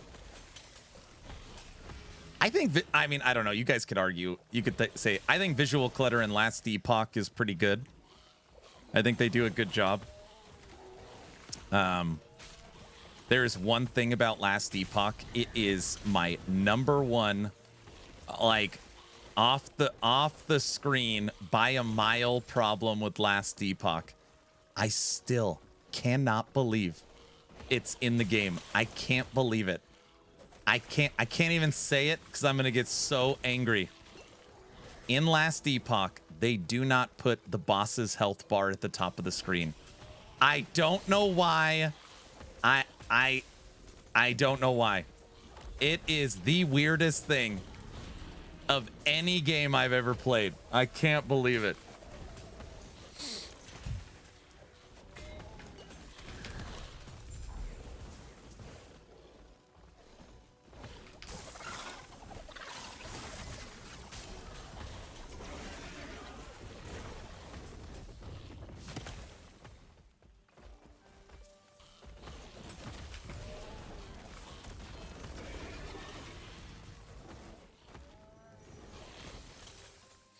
PoE is also just more dangerous. The enemies have more interesting abilities, and it causes a lot of clutter.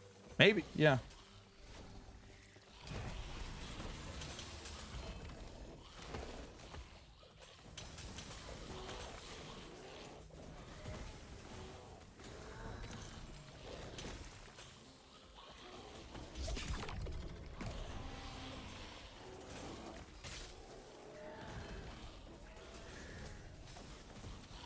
Especially Abyss modifiers, it's ridiculous. Yeah, there's a lot going on for sure. But I mean, you know, obviously comparing PoE 2 visuals to Last Epoch, this game started being built in, what was it, 2017 off Unity 2. I mean, it's just like comparing that to the successor to PoE 1 from Grinding Your Games is like, I mean, the fact that you can even compare them is insane. It should be non-comparable.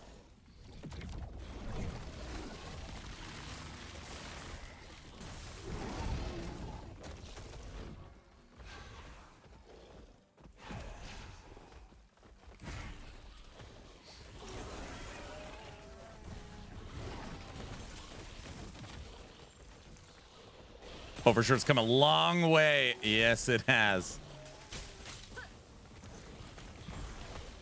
Yeah, now that they're fully upgraded to the latest version of Unity, they're on Unity 6.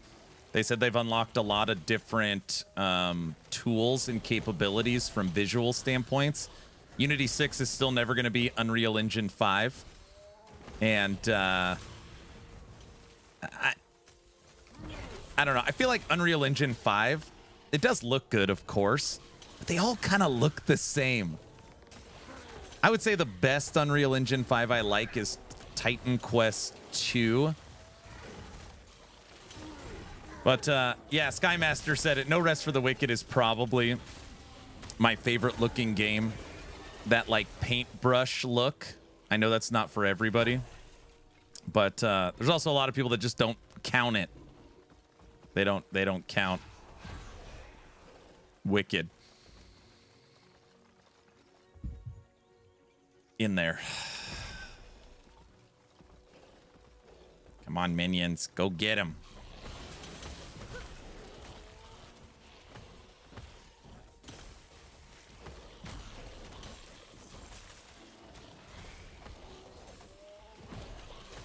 Tried playing Wicked. I hate the combat. I mean, if you're a PoE blaster and you go play Wicked, obviously it's a very different game. So Yeah.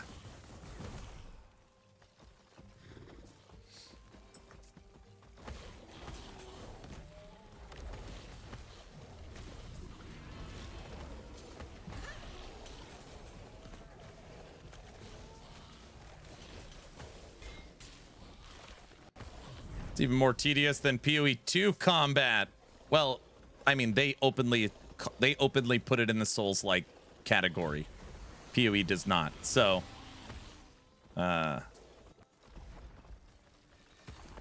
Wicked is more of a subgenre. The closest PoE 2 has ever been to Wicked would be Point 2 Dawn of the Hunt. The launch of Dawn of the Hunt, when Rax is dying to the wolves on the beach. Oh man, that game was really hard at that point, the way it was tuned. I didn't even play Point 2. Yeah, the way the game was tuned in Point 2 was pretty crazy. They updated it pretty fast. That was during the, like, Zizarin interview when he's like, you know, like, it's like, what is the design? Like, how is this what it's supposed to be like? Yeah, Dawn of the Hunt was wild.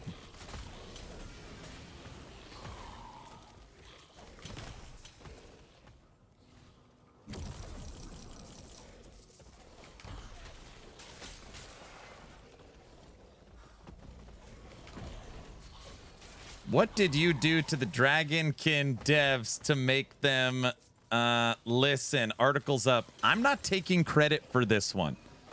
I'm not taking credit for this one. I gave all the feedback I could possibly give. And yeah, they're listening to the community and trying to make the right decisions. Article is up. Thank you.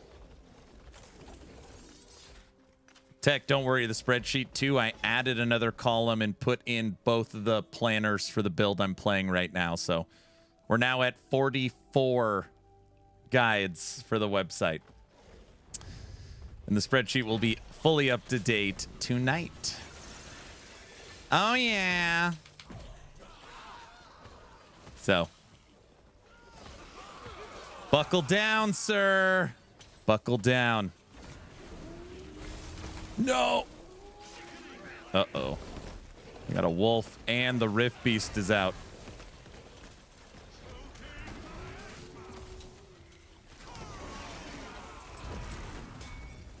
Got him. Holy crap. Guilty. Where'd Guilty go? Guilty, I could win the treasure hunt race.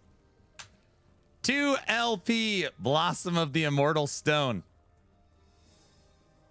Holy crap. Armor is a 55% roll. Armor mitigation is a 20% roll. Attunement's a 10. It's a really good Blossom of the Immortal Stone. 2 LP. If I hit the right affixes on the slam, that would be a race winner. 2 LP? Yeah. That's a good. Cajun, don't say anything. That's a very common.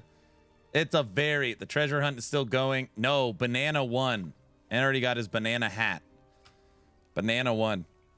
But this is an example of if you were able to get this and hit the slam, you'd win.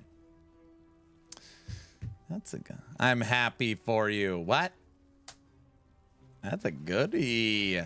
That is a goodie. Don't tell Tech I found that. He'll say I'm cheating again or something.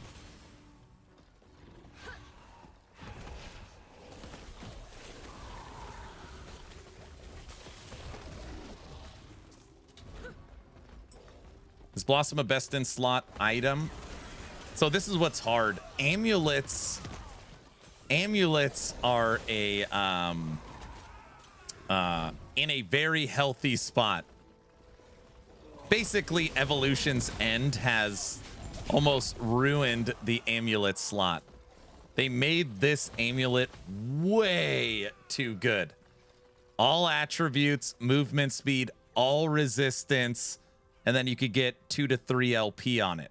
And then, of course, if you're a minion build, you also get minion damage. So all attributes, movement speed, all resistance, 2 to skill, 2 LP. It's ridiculous. It is very, very good. What this amulet has kind of helped beat out is Orin's Eye. So this is now a counter to Orin's Eye. But not only do you have Evolution's End, you also have Nihilus. So Nihilus is super good. Evolution's End is good. Minions, you have Death Rattle. Yeah. Everyone remember when he won his own giveaway? That's ridiculous. That was years ago. We were just joking around. Tag.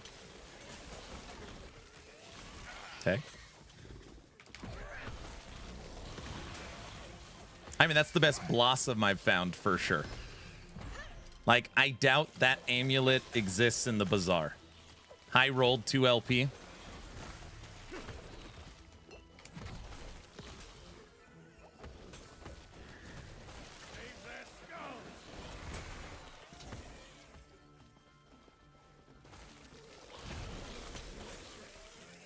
Tech, how are we going to get the website updated with 44 builds? And I still have 2.5 months. We'll be at 60 by the time I'm done. Why would you be looking in the bazaar? Just a price check, sir. That's all. I'm just talking about a price check.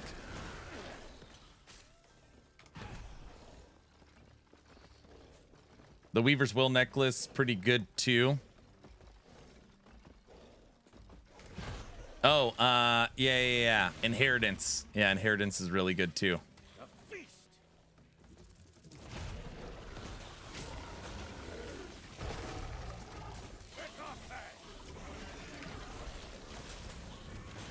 Can we hear the new Bazaar song? There is no new Bazaar song.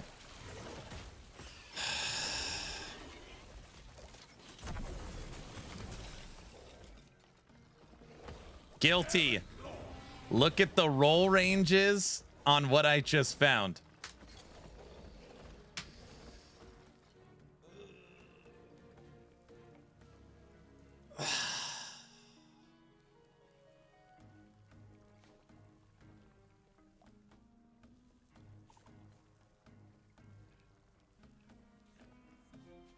$55 to armor, 20% mitigation, 10 to attunement, 2 LP, factionless.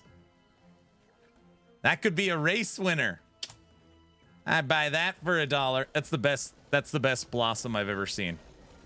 That's the best Blossom I've seen. By the way, Guilty said he will teach you to use the app and you could update all the builds. What do you think? Yeah, that won't work because then I would have to do it. And that's, you know, like, I want to make sure you guys are a part of the process so that I'm not just taking over everything. I want to make sure we're all on the same page.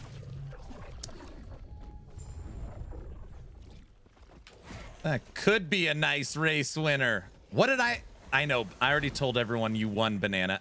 Banana, what did you have to slam on it? Was it double life? You have to hit double suffix? Was that it? I don't remember.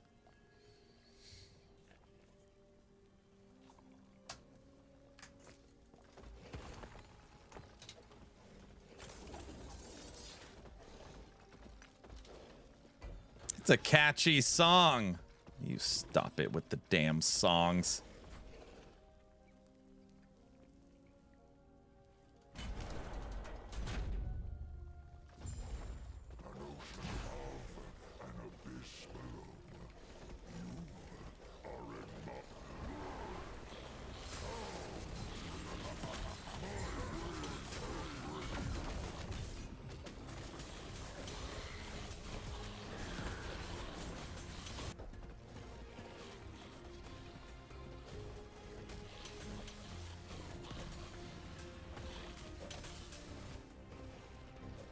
Damn, did I miss the song? You guys, this build is currently so ridiculous. This is Lagon at 587 corruption. 587. We almost killed him before the transition. No buttons. You don't have to hit any buttons. Farva is waiting for the song. Farva, we just can't sit around listening to songs all day. I gotta kill Lagon. Everybody knows that.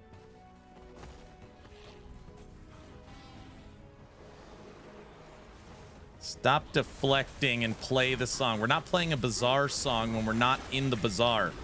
Everybody knows that.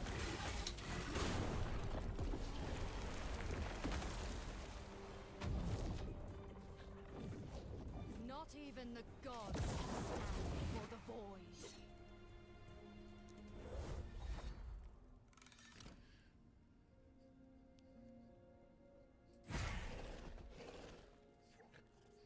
Don't let him get to you. Don't let him get to you. Don't let him get to you. Just...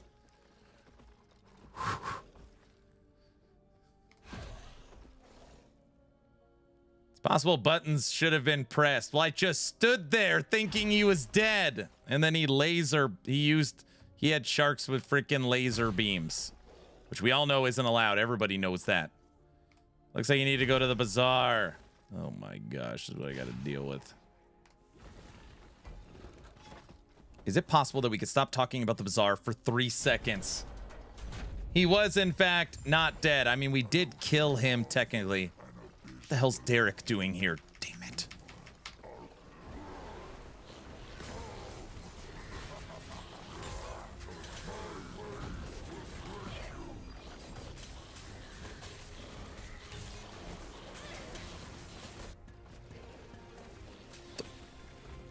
I'm supporting my community. Oh, gosh.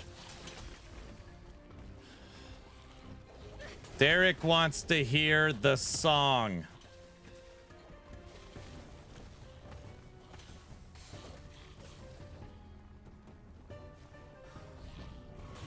A 10 of 10 EHG. I like songs. My community thinks that I spend too much time in the bazaar, which is not factual, seeing as even today I've not spent 1 second in the bazaar. They also think I'm obsessed with red rings, which is also not factual because I don't use them. So anyways, they want me to go to the bazaar so they can play the new bazaar song, which is Bazaar.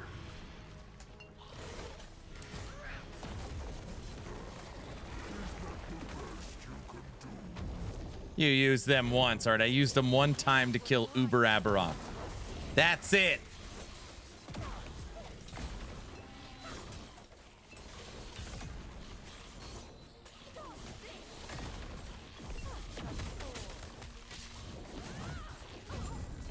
Get out of here, Lagon's Harbinger.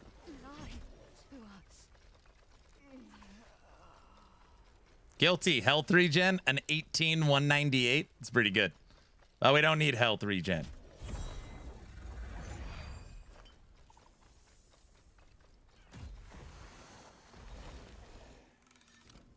Oh, guilty. I also found this. Have you ever found something like this? I've never found a Weaver 25. Have you ever seen that?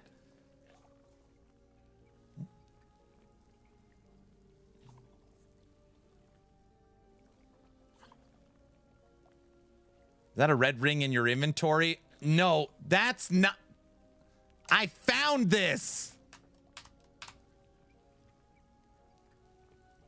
He's trying to change the subject.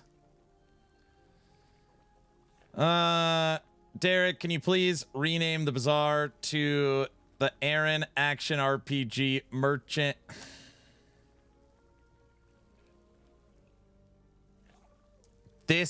We found this.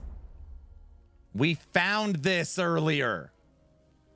The big stash.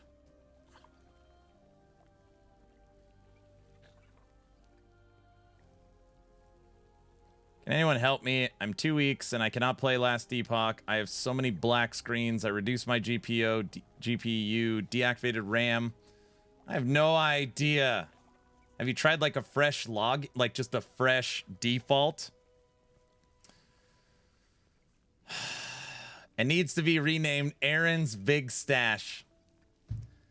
I hate that was really funny when somebody said that. I'll give it to you.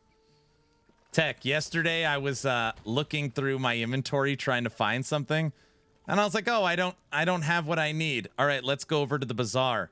And someone's like, oh, he needs to go over to his big stash, acting as if like I use the bazaar to that's not funny. That isn't funny. Yeah, that was me. He's speaking the truth. What? That's very funny.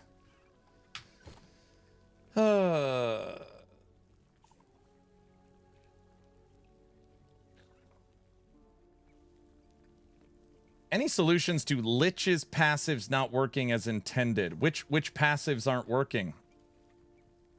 Why would he need a bazaar if he already has the streamer client, though? Okay, everybody, you need to hear me for a second. I am going to teleport to the bazaar, even though I don't need anything, just because I'm such a good steward of the stream and want to... It's a little bit funny. Listen to my community just as EHG should be listening to theirs. That's not funny, West.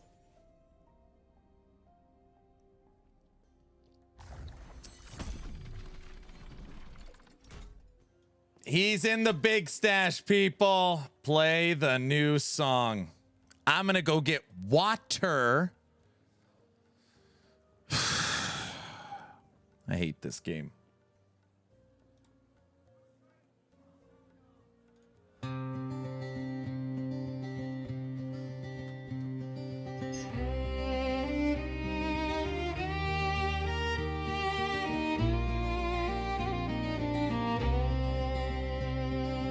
Aaron, where'd you wander? The fields all empty now. The sun's still high, but you're chasing the crowd.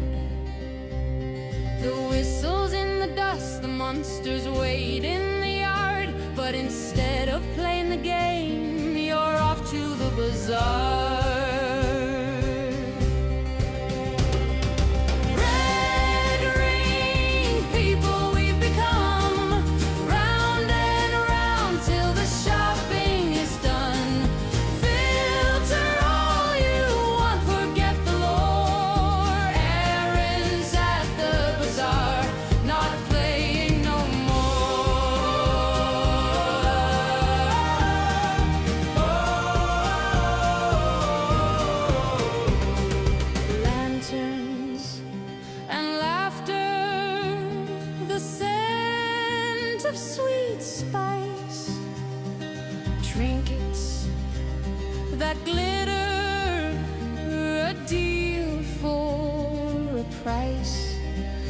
But the goalposts are lonely, the fence has turned away, and we're stuck in this circle. Oh, how we used to actually play. Oh,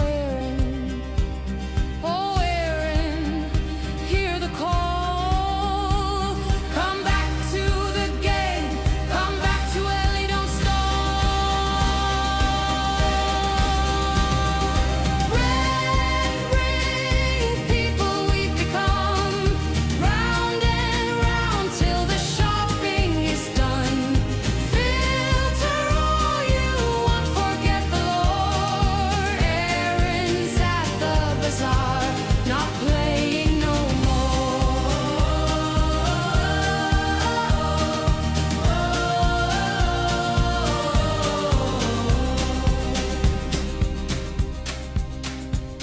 The bazaar's a labyrinth of treasures untold, but the heart of the field is worth more than gold. The swing of the strings, the echo of cheers, lost in the laughter, but we're still here. Red ring, people we've become, round and round. This song is ridiculous. It is ridiculous. Boo! Hey! What? Till the shopping is done. Filter all you want, forget the lore. Errands at the bazaar, not playing no more.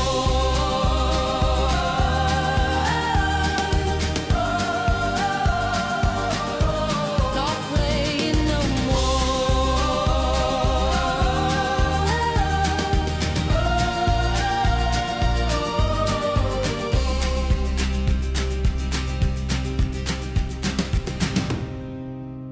You have to start it over. It's so catchy. My Blossom of the Immortal Stone is the best one.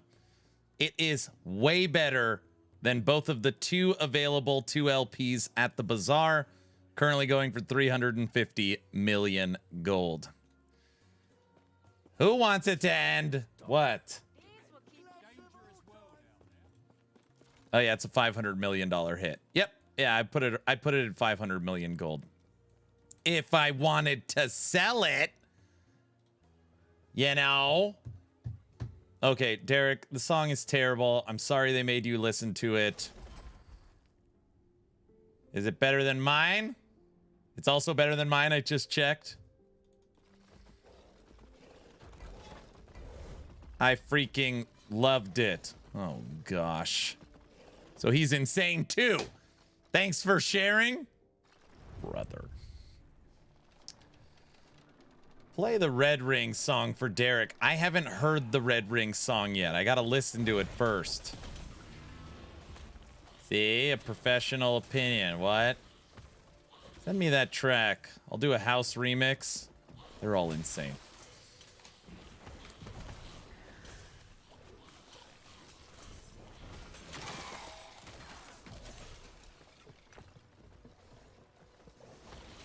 Tech, now the community is demanding we get a red ring emote they want me to get. I don't even use them.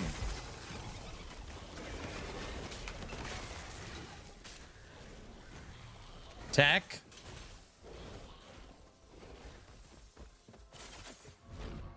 And a bizarre emote? What? Your ambitious gear tabs say otherwise. Those are different, dude. All I see is red rings.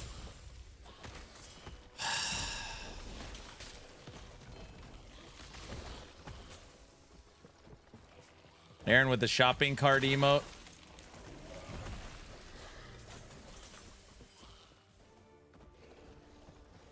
Not gonna lie, I hope they nerf red rings this season. They're too much. It would be very, very easy to know exactly what items need to be nerfed.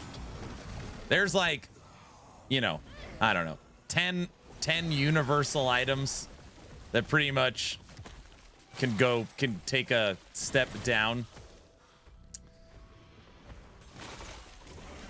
When they came out, 180 attributes were hard to get. What the hell is wrong with you people? Oh yeah, the attribute requirements, like that's like you just sneeze at that.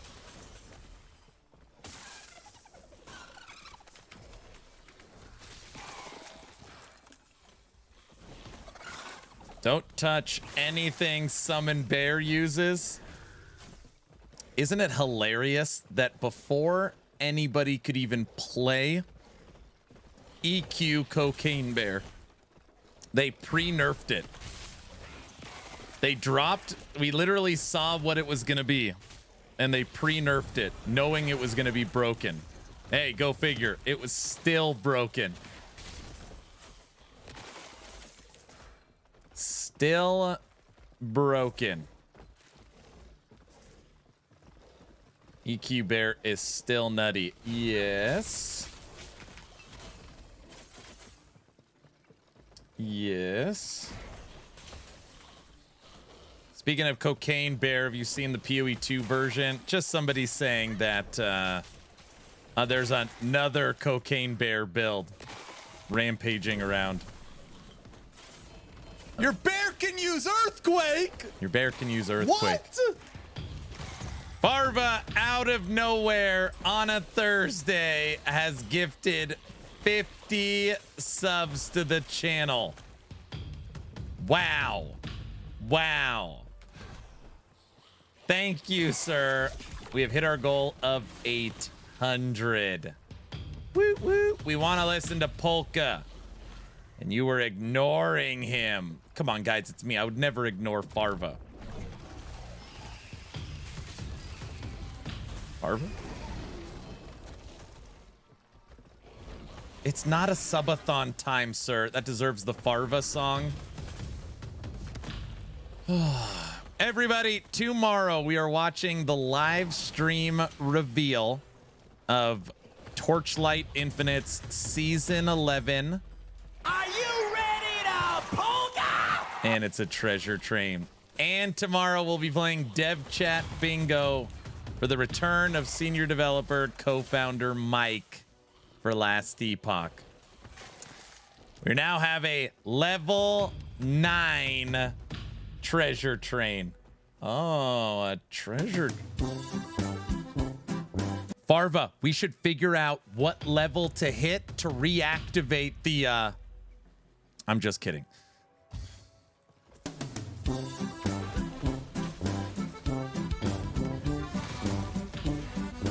Guilty. Cajun, sorry. Thank you, Cajun, for the 10 subs. Say it. You can do. Did you mean to say something? No.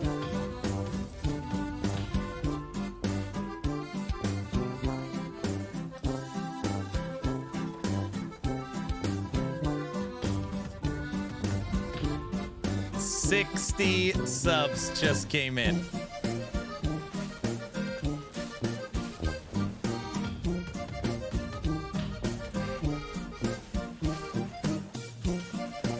What level is needed to hit the what? The whatty whattin? No. You guys, I just can't shadow drop an event. Do you understand? I just can't be like, okay, let's turn the clock on. Guys.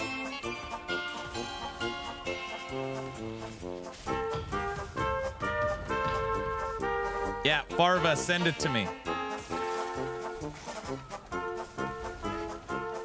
Just so it's the bottom of the chat. Why? Blizzard did it. Well, that's different. Blizzard had a paladin.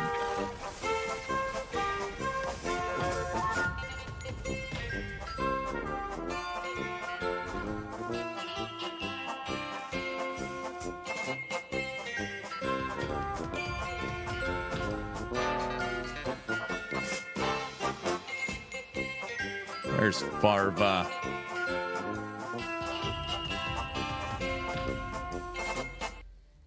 Farva gifted 50 subs. This is a pay-to-win channel, so he's requested this song. Out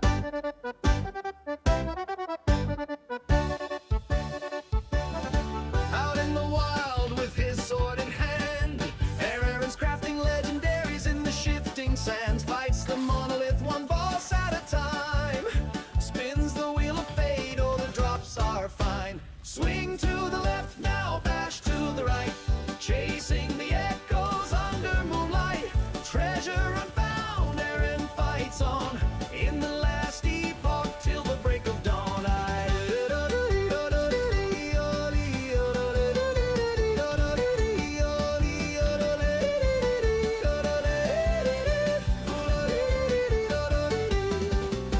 A forge of blazes, gear shines so bright, skill tree grows strong, he's set for the fight. He leaps through eras with passion and flair, binding shards of a world we can't repair. Swing to the left now, bash to the right, chasing the echoes under moonlight, treasure unfound, Aaron fights on. Let's go chat, poke a paw till the break of dawn.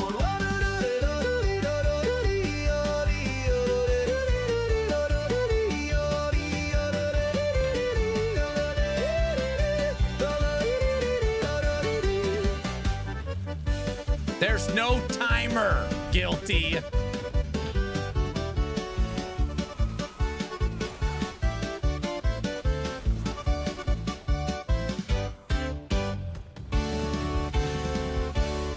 From loot explosions to crafted delight, dreams forged in flames, they ignite the night. Action-packed loops bring a joyful spree, gaming with ventures for eternity. Swing to the left, now bash to the right, chasing the echoes under moonlight. Treasure train.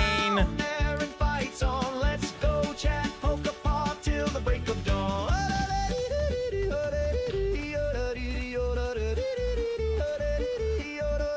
You're hiding it. No, I'm not.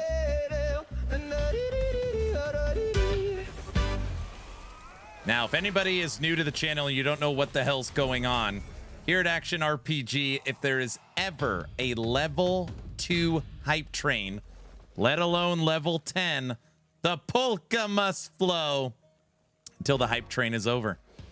So enjoy your midday polka.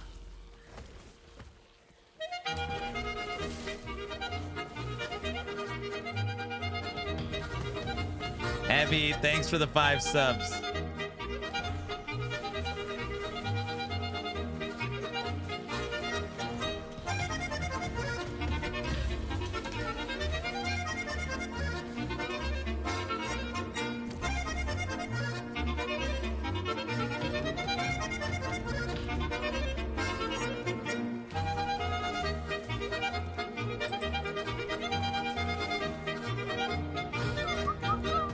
Polka is rigged just like the giveaways. No. Everybody needs polka in their life. Everybody knows that.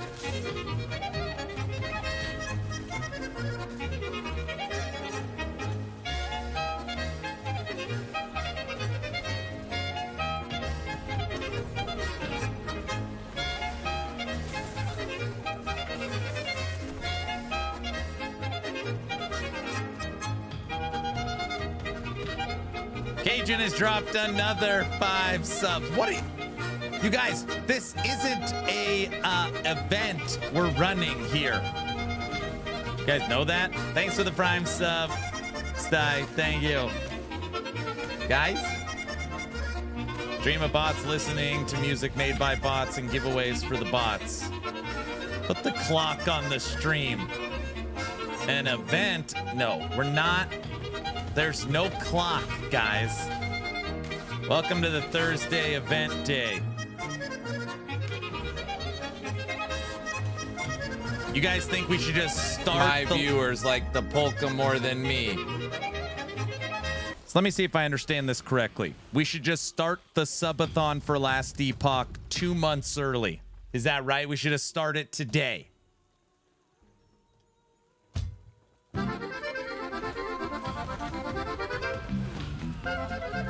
Yep. What do you mean, yup? What? He said the word.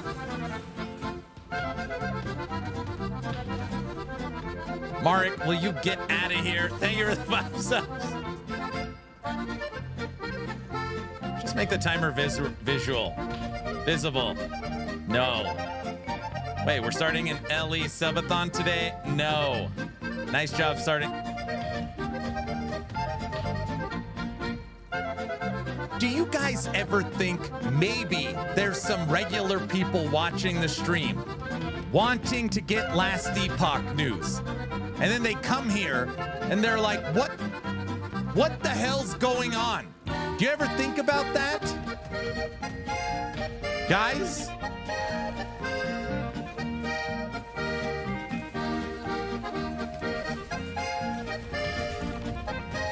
Never. I almost never think. I gotta mute when the polka's on. Oh, see? No, it's like a virus. Once they show up, they're in. Heavy has gifted 7 more subs to the channel.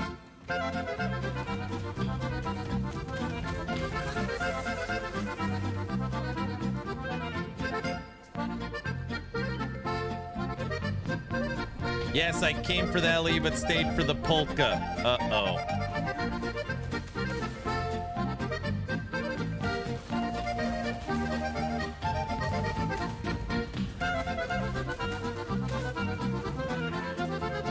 What level are we at? 11? Honey, they're going nuts again. Wow, Subathon is off to a great start.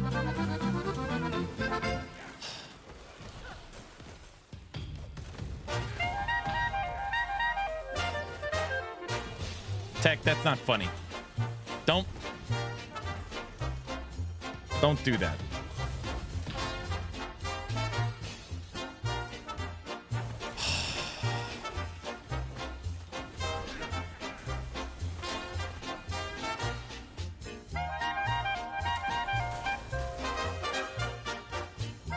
I just came to watch bots rig giveaways and listen to polka.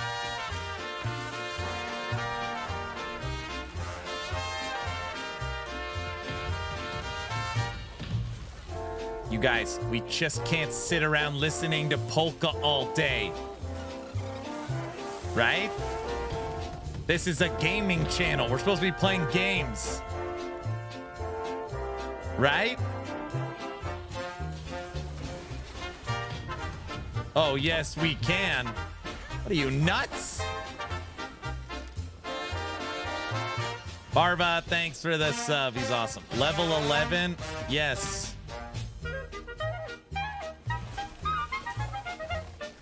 The bots run this channel today.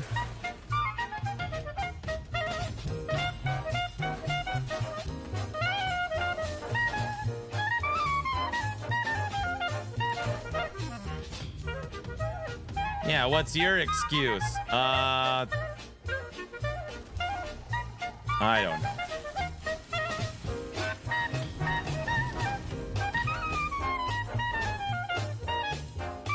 What was the AFK song? I was watching on my TV and I couldn't chat.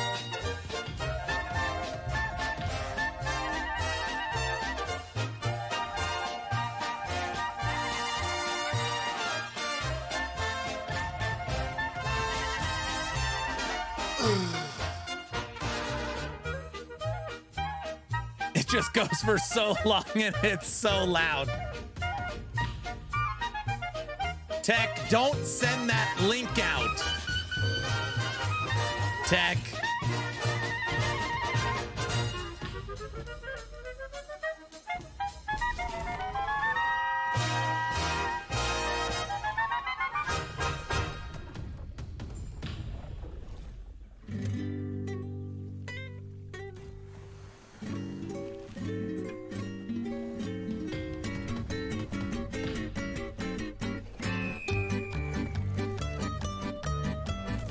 See, lady needed it. I'm confused, but I'll bite. That link that Tech just put on is the link to my website, actionrpg.com, that just uploaded that new song that talks about me being obsessed with the bazaar, which is inaccurate because I never go to the bazaar. I play strictly COF.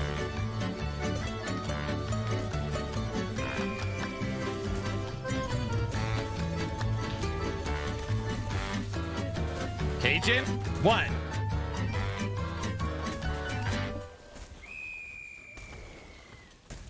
Guys? Lies and slander, don't lie to people.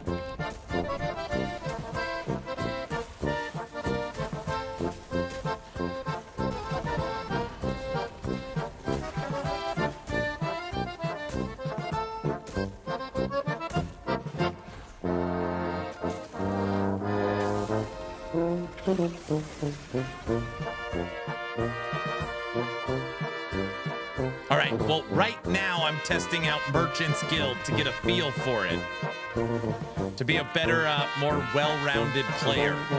But other than that, you know.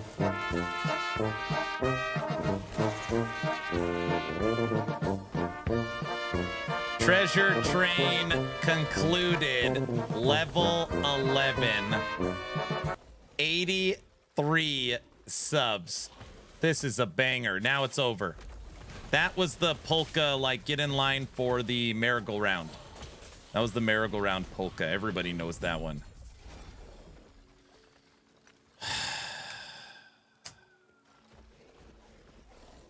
It's the January subathon with polka. Polka-a-thon is over. Guys, how much polka do you want to listen to? We listened to... That was a level 11. Thank you all for the donations. Too kind. Too kind. We know it would have if you played it more. It's the merry-go-round polka. Guys.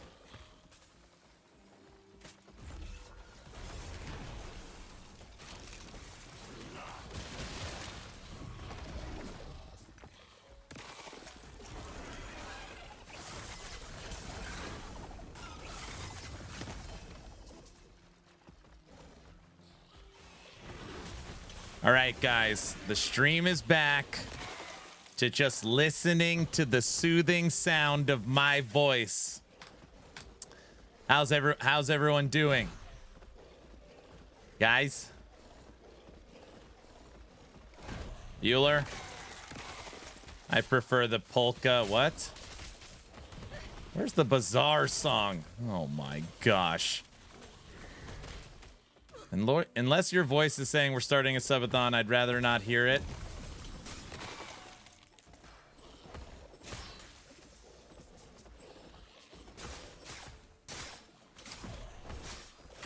You're gonna sing some polka now?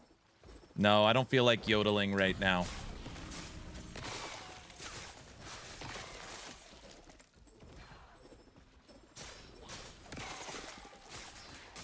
That's a very good question.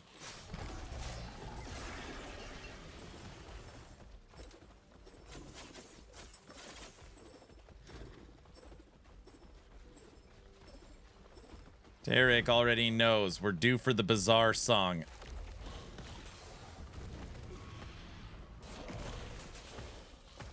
Okay, guys, are you ready?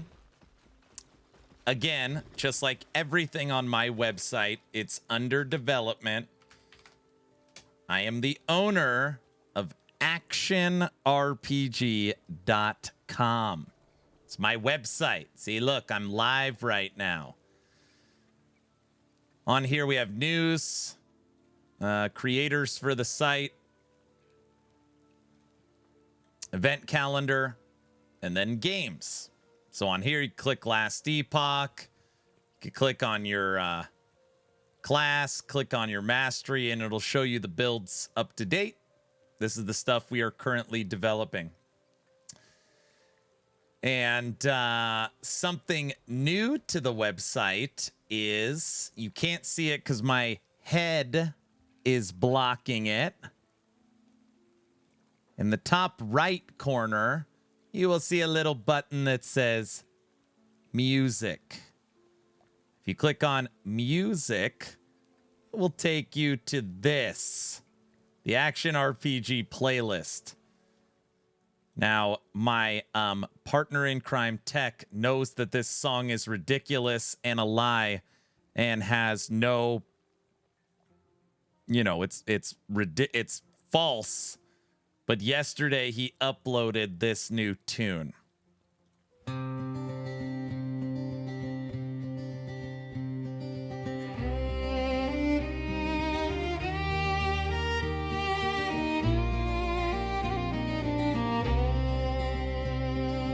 Aaron, where'd you wander?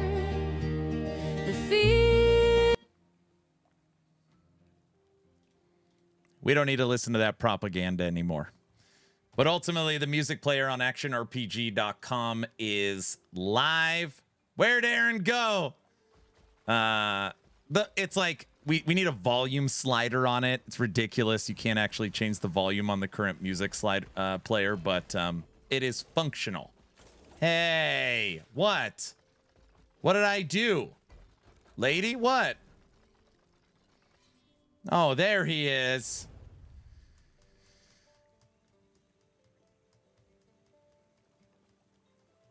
Can you play it again, please? No. We try to stay away, you know, from bizarre songs on this channel. All right? Aaron should troll everyone and play the COF. Bore everyone to death. That's a good idea. I like the visuals on this new area. All the songs here are bizarre. Okay, well, that's factual. Get in, loser. We're going shopping. You don't like the music, go less to the bazaar. I haven't even been to the bazaar today. You guys forced me to go to the bazaar so that you could listen to the song. Don't think I don't know what's happening here. I know what's happening. You know.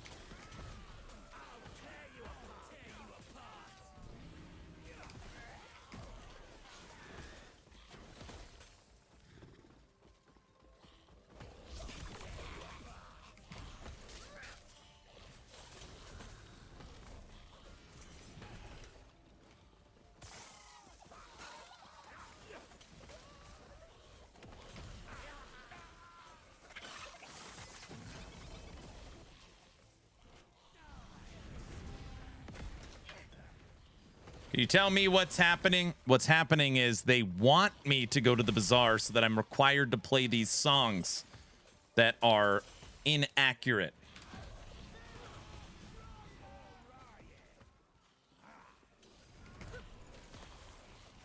Can you command your minions like in PoE 2? Yes. You want them there, there, there, there.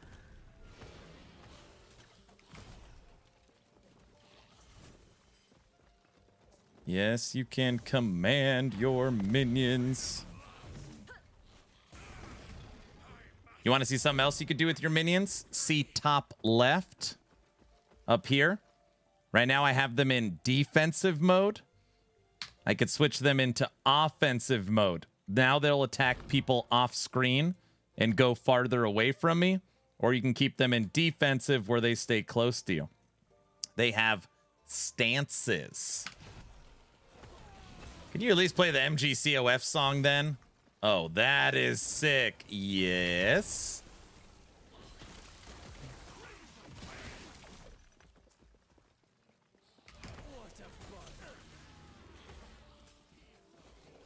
And remember that unlike PoE 2, which by the way, I play minions in PoE 2 as well. In this game, each minion has a skill tree. So, for example, skeletons, you could make your skeletons archers, warriors, rogues. You could turn them cold. You can give them bone armor, give them fire arrows, cold arrows. You can cut the number in half and make them stronger. You could blow them up. Like each minion. So like in PoE 2, you would have support skills. So you'd have your minion, and then you'd have a support skill for it. Whereas in this game, each minion has its own full custom skill tree. So if you got a golem, you could turn it into a fire golem. You turn it into a cold golem. You can turn it into a blood golem. You can give it poison. You could give it fire aura. Give it retaliation thorns. Like, you could split them into smaller ones. You could buff your other minions. There's a lot you could do. I can't hear you. I'm listening to the song, the Subathon 2 song, and humming it. Oh my gosh.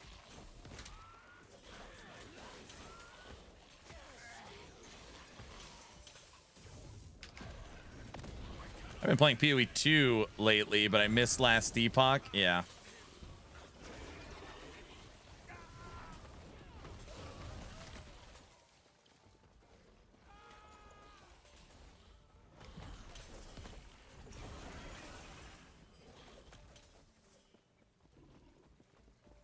You haven't played Last Epoch in a while, too. They've been really working on their visuals as well. It just so happens that we're on one of their newer areas. This is the beach with the new water effects and fish. And I think, I don't know. People are always like, yeah, the visuals in Last Epoch are garbage. I don't know. I think they look pretty good. Check this out. Maybe I'm wrong.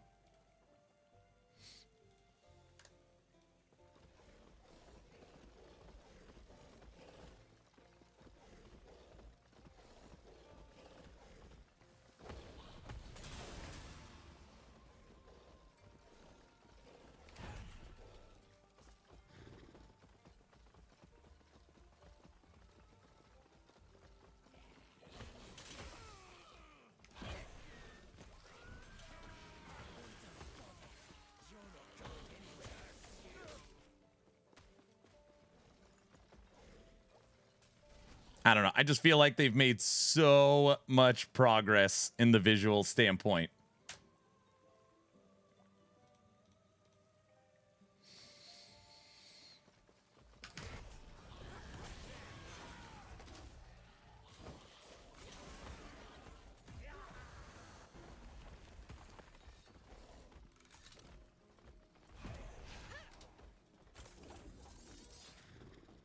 That's a good looking game. It's not too bad. I'm not saying it's compared to D4 or PoE 2, but it's one thing like you're the best looking and you look solid, right? Like, I don't know. I feel like the visuals look solid.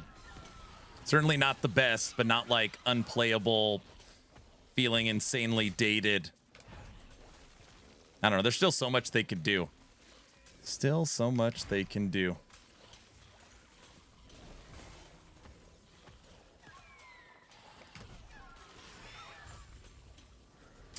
For me also, I think it looks solid. And I feel like it's playing better too. Not a lot of rubber banding, not a lot of stuttering. I mean, there's some people dealing with performance issues, but I don't know, I feel like it's been smoother.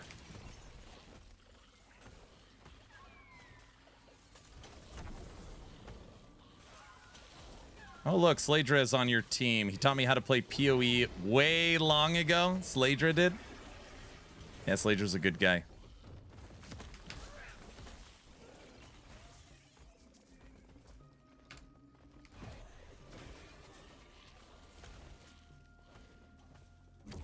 Barva, thank you for the gifted sub. I know he's so nice and kind.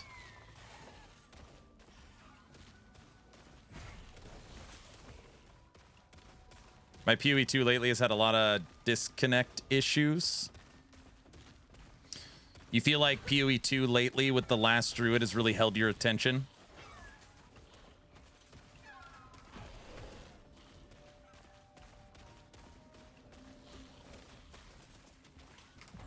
Sad sack? No, it didn't hold your attention.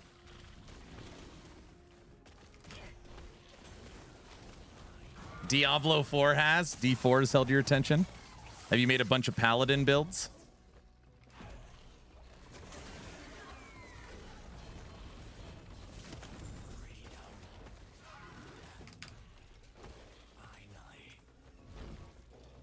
Now I've been playing Lich Minions. I have 2 characters in the 90s this season. PoE 2 is getting better slowly.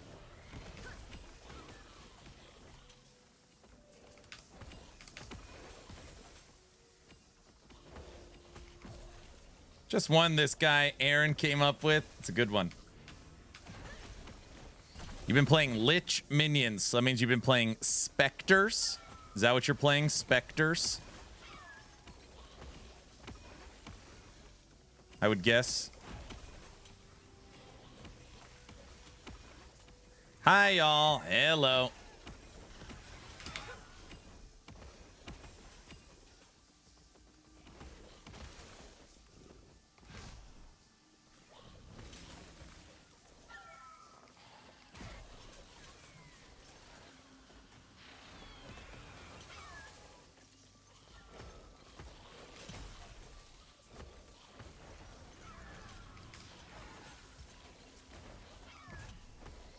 PoE 2 would be better if they didn't have such a harsh death consequence.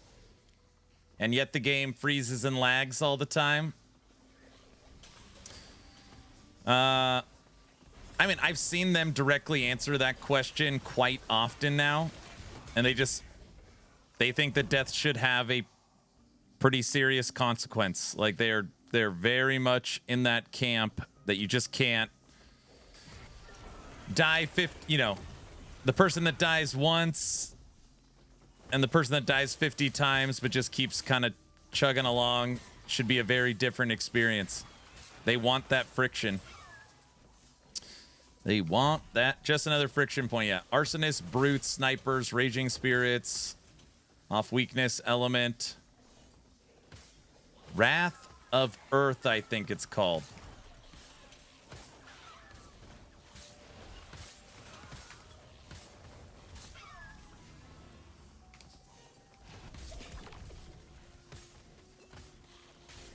I mean, I agree with the friction when it's not my fault and it wastes my time, I stop playing.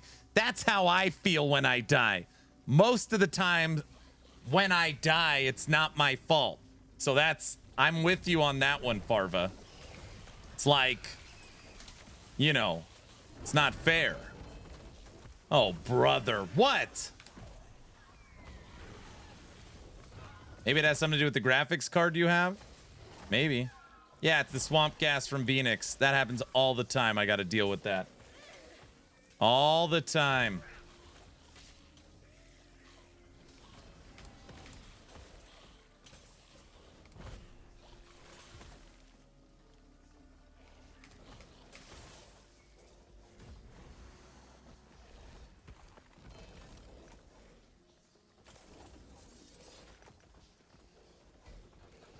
Just a silly amount of minions. Lots of minions.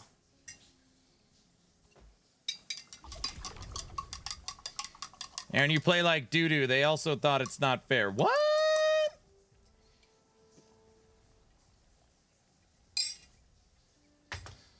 Imagine spending an hour going through the trials so you can ascend only to have the game lock up and you lose it all.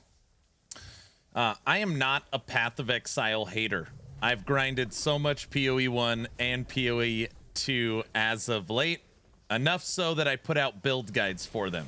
You know, I just want to say that first, okay? I do see the writing on the wall for the future of the genre and what Path of Exile 2 is making. I see it. That being said, I think the worst system potentially in the history of the genre could be the ascending in PoE 2. It is, if you wanted to say like the most unfun, it is, I can't, when I have a majority of people in my stream saying, oh yeah, like I just pay for that. I just pay for that. Oh, ascending. Oh yeah, I just pay for that. It's so terrible. I'd rather, like, you just know, you're in a bad spot.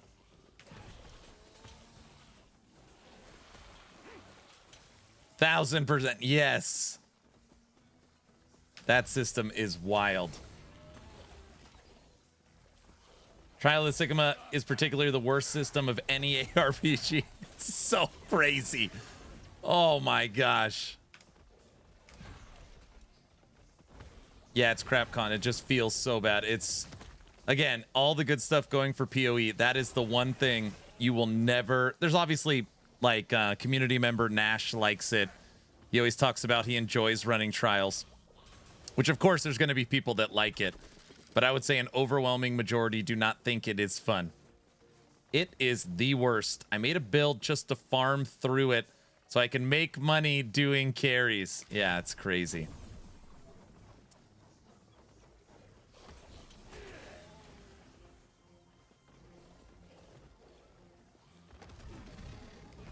Paying to do the Chaos Trial with bot keys. I mean, obviously, I've never carried anybody, and I've never been carried. We've always completed all 4 ascendancies ourselves. But, I mean, I could see why people do it. It's terrible.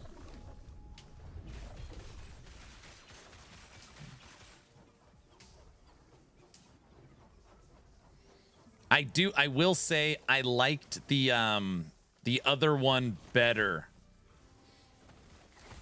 So we did the for our 4th ascendancy, we did that I don't know, whatever the hell it's called. Not the one everybody does. The other one.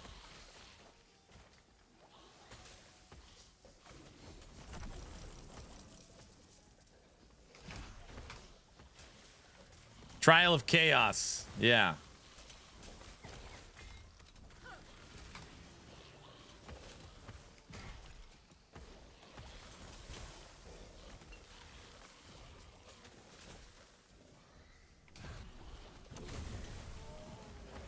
That's why I said chaos with bot keys. Yeah, you could just get them from currency exchange.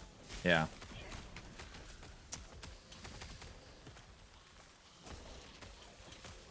How do you buy ascending? Well, you can people sell speed running.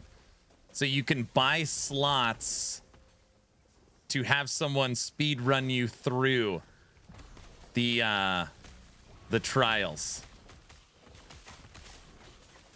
So for example, if you've done none of your trials and you paid for a T4 trial, they'll run you through the whole thing and you'll get all 4. It's for lazy people. I don't know about that. Just some people just hate it so much. Yeah, people make a lot of money off of it. Supposedly there's like a small business like overseas that literally the majority of their revenue is running people through the trial. It's just unbelievable. I don't know.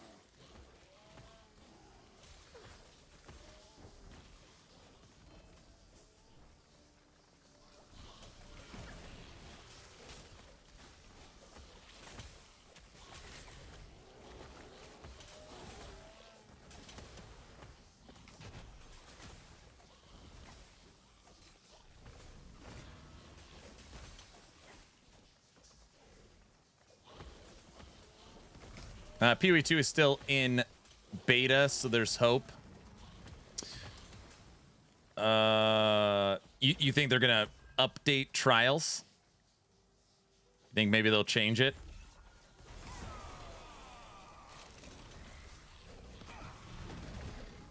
For the PoE 1 vets out there, how much have they changed ascending in PoE 1 over the last 10 years? Has that been updated a lot, or is it like identical to how it was 10 years ago? Not a ton. I think never. None? Nothing?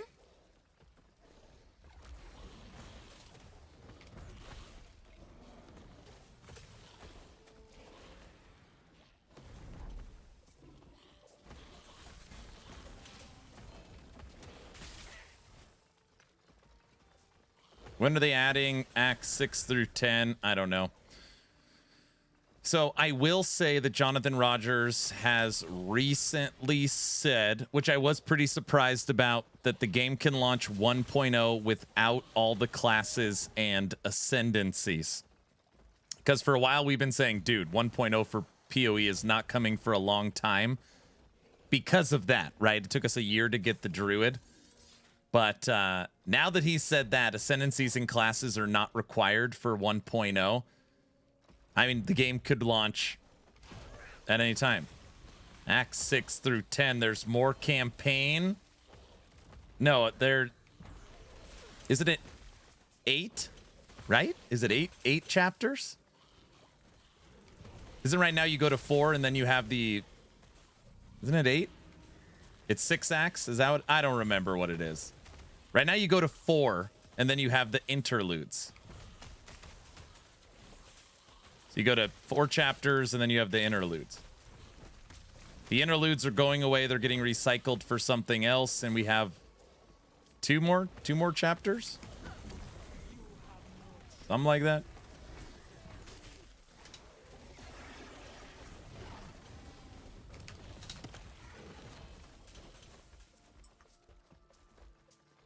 Yeah, 2 more chapters. There you go. Yeah. Those are my favorite parts. They end so quickly. The interludes. Yeah, I think right now that's why I enjoy playing PoE 2 for a new league launch, but only one character. I just couldn't imagine running the campaign and doing the ascensions again on an alt. It's literally giving me a stomachache thinking about it.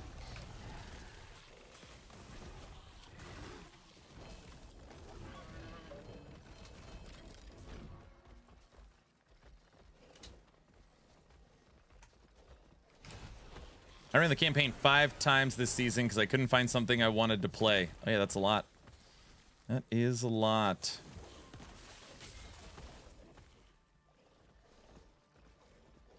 You can't? I did it 3 times. Yeah, that's a lot. I mean, if you're running the campaign 3 to 5 times, like, you are a diehard PoE 2 fan.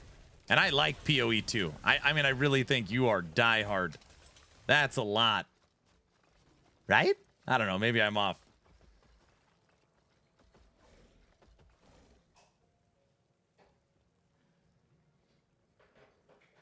Die easy. Honestly, I only kept playing because my buddy gave me a bunch of currency and a headhunter after a week. You do not hate PoE 2, Bamster. I took 9 characters through the campaign last league. I don't have time. I got kids and a full-time job. Pfft.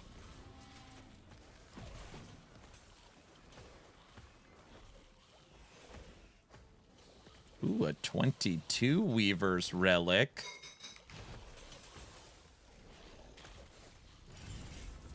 People don't run trials on alts. They usually pay 2 divs to someone to run them through at once to get all 8 points. Yeah, that's great. It's good. That's how it should be, you know? Come on.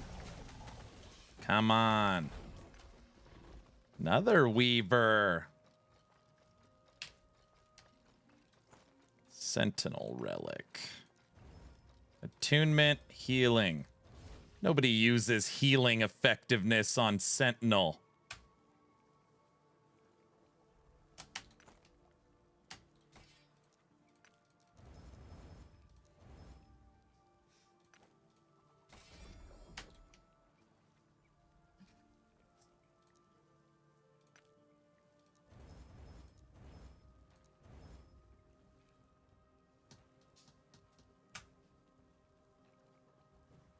Pally does. I know.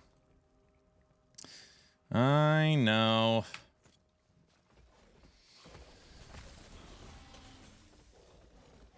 Okay, so before this season, I had 50 hours in PoE 2. Now I'm at 315. That's gross. I'm uninstalling it. Too many hours. Aaron, I made 8 characters for Ellie and over 21 builds. That is love. 3 characters in PoE. That's just boredom. I see. You were just trying to pass the time.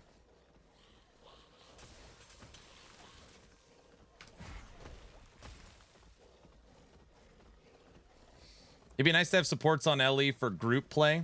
Like support skills, like specifically the class that boosts others. Kind of do that with Paladin right now. EHG never wants it where the optimized way to play. I hate that word optimized in the genre.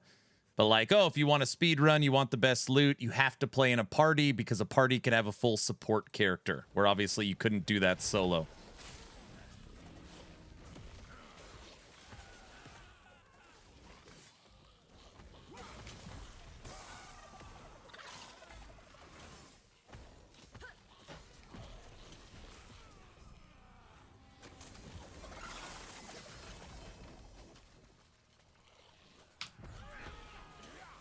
I'd love to see Ellie improve party play.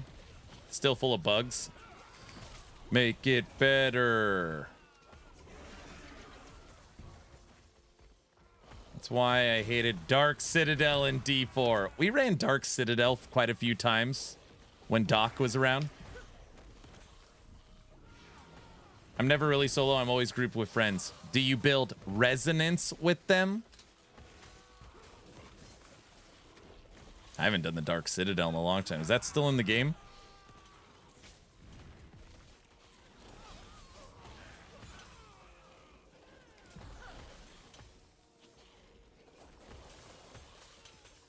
It is?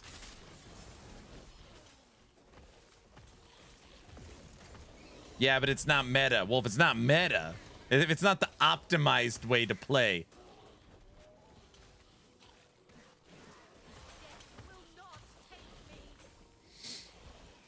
I mean, I'm a paladin, so I would just run it solo.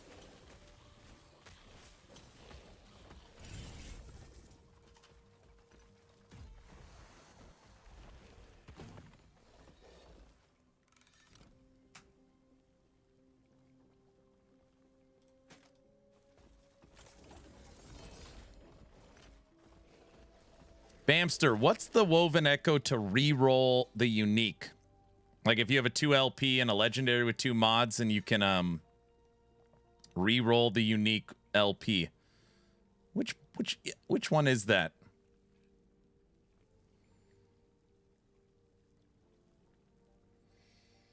Yeah. Where you share gear, get something they need, vice versa. But when coming to think of supports, it's rough. Sentinel shield, healing hands. Gauntlet of Strife.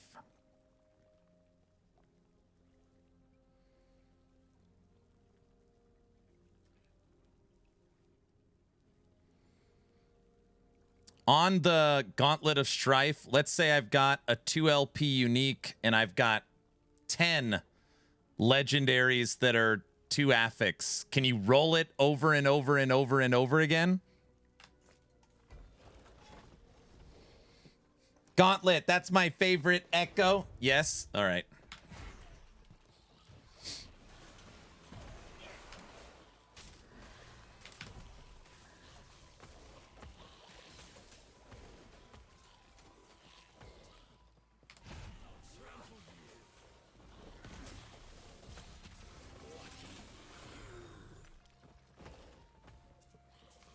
How many of those do I have? 38. 38. Guys, I'm going to say it over and over again. Tomorrow's stream is going to be a little different. We have 2 watch parties, all right? Our first watch party is we're going to see the live stream from XD breaking down the new season of Torchlight Infinite. That is season 11, titled Vorax. So the beginning of tomorrow's stream will be the watch party for Torchlight Infinite, Vorax. And then an hour later, we will watch Borat. No. And then an hour later, we will watch for 2 hours the return of the Last Epoch dev stream with senior developer, co-founder of EHG, Mike. When is the new Torchlight Infinite season? It's in a week. No, yeah, it's in 7 days. It's on the 15th. So season 11, Torchlight Infinite on the 15th. Watch party tomorrow. Tomorrow also 2-hour live stream from 11th Hour Games on Last Epoch. We are bringing back Last Epoch Bingo. So we will have the bingo card active for Mike's stream. And EHG's new experience manager, Derek, has said Mike is coming to the stream and he will not be empty-handed, which means we'll at least get some kind of season 4 teaser leak tomorrow. So yeah, TLI watch party and Last Epoch dev stream bingo was hopefully some juicy T4 season 4 stuff. So it should be a great day. Should be a good day. Place your bets on what it is. I know, I feel like I got to reach out to Mike. Mike, please tell me it's not a cosmetic. It just can't be a cosmetic. My order is a new unique would be the best thing they could show. Second best is a couple corrupted affixes, like what a corrupted item could look like. And then under that would be new passive / skill tree nodes. The worst would be a new cosmetic. That would be the worst.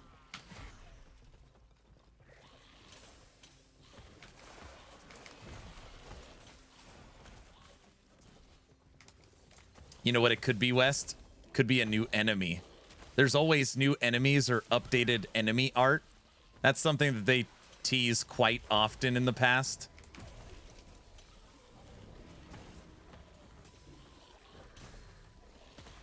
Yeah, literally, I was just thinking that. Yeah.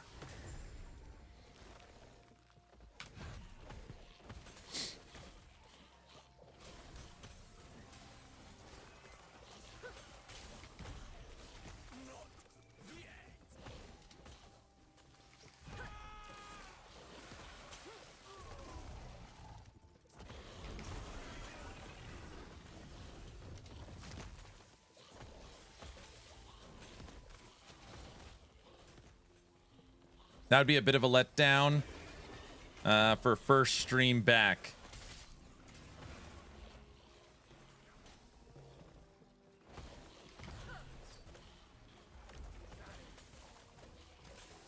It better be something good. Oh my gosh, it better be something good.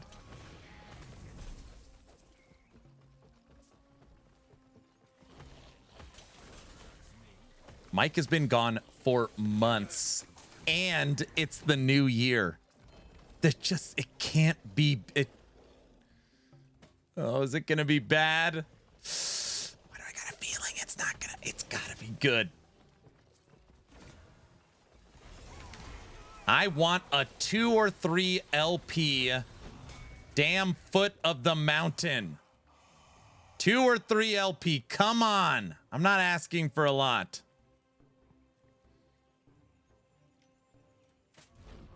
That's not what I wanted. Sharpen the pitchforks. Watch the reveal be a new Beastmaster unique. That I wouldn't be upset. If it was a new unique, I'd be so excited. Even if it was a leveling unique, I wouldn't care. A new unique would be top of the list. Aaron at the Bazaar just relisted it to you. Oh, Aaron at the Bazaar just re-listened to it. What a banger. I was like, what? Don't listen to that song. It's not accurate. It's yes,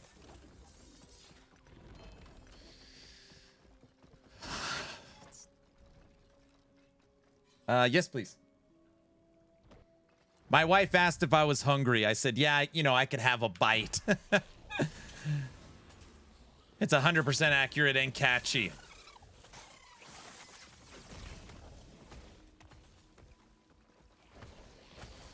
I'll take the ban. I'm always hungry. Oh, brother, he's spoiled. I'm not spoiled. She just asked me if I'm hungry. I don't know. She's probably going to give me like a, you know, like something not good.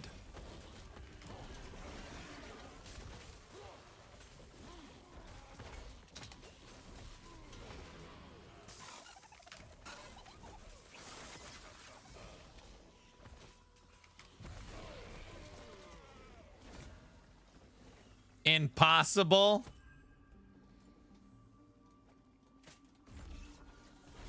By the way, this item that I'm trying to...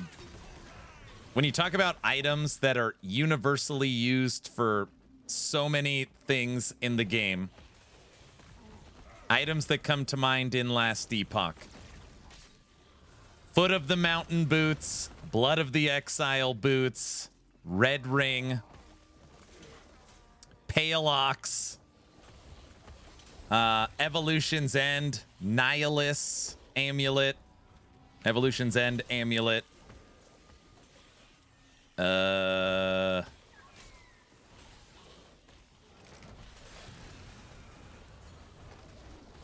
Brewmaster's Buckle Belt.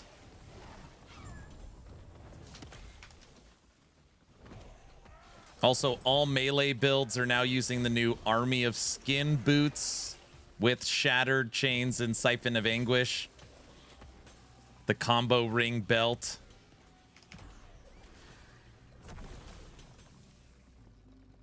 Oh my gosh. The stupid one-handed axe that gives your strength, your intelligence. Cleaver solution. Cleaver solution. Null's Tooth. One-handed sword. I just wished they could add a color item beam for idols.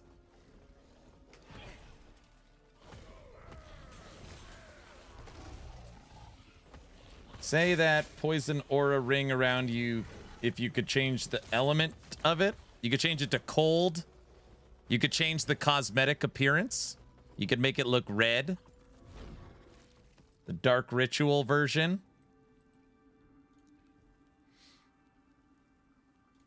Skeleton mages, I don't like the shadow mages. A-bomb. Not also I like the golem, you could turn it into a big gorilla. I actually like the standard golem better. Skeletons.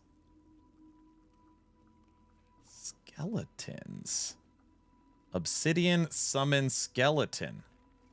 What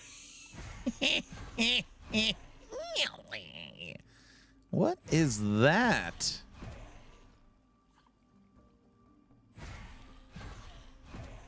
When did those come out? I don't know.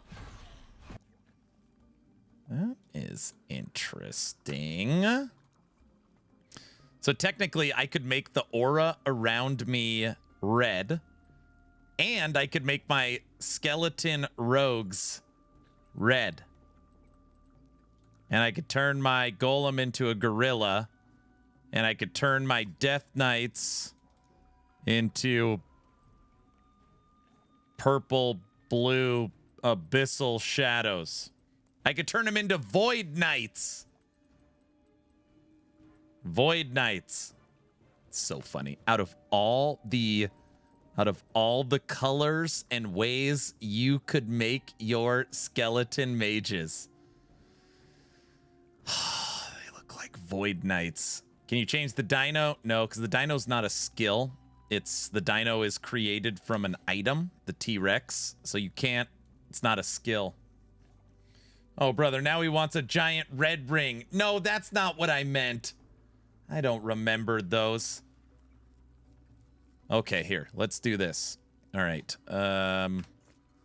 Golem, go away. Death Knights, go away. Poison, turn off. Oh. Loot Lizard, go away. Frog, go away. Wait, did that work? Dude, their cosmetic system's all jacked. Why is that red ring still in your inventory? Because I don't want to go to my stash and open it. If I go to the stash and open it, you guys are going to see stuff. What in...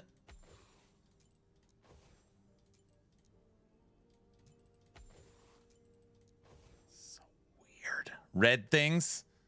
All right, there. I guess I can remove the T-Rex too. Okay. Here are our skeleton rogues. Now, pretty interesting. They are dual wielding daggers.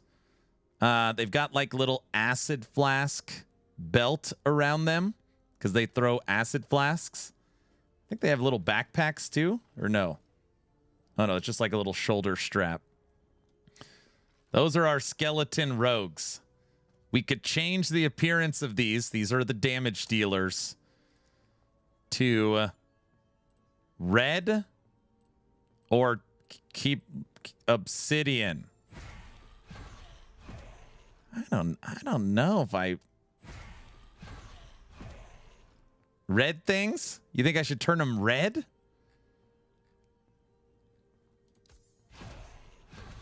But they're poison. It doesn't make sense. They're going to be red but do poison?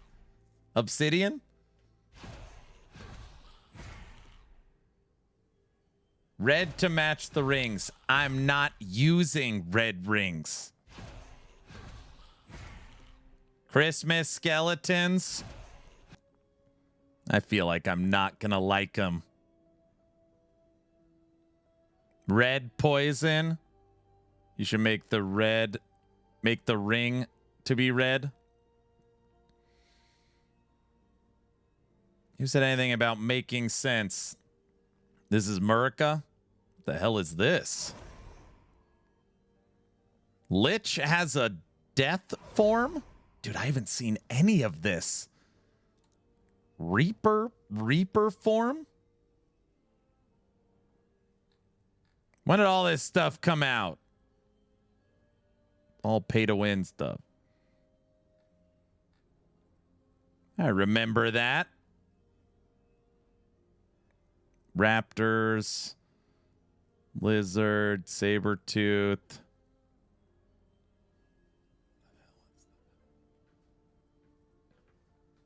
Summon bear, polar bear, nice reaper. Oh, thank you.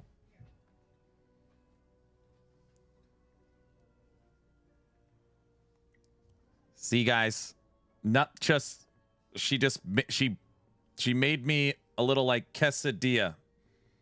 She took some stuff that we had laying around, and it was just kind of a taco quesadilla. You're so spoiled. What are you talking about? Give it here. What? I'm spoiled 10x? Bamster, not you two. You don't think I'm spoiled, right? Right? That looks nice. Share some of it. Oh my gosh. How much is the red ring? The not the red ring. I meant the aura that's red. Gosh.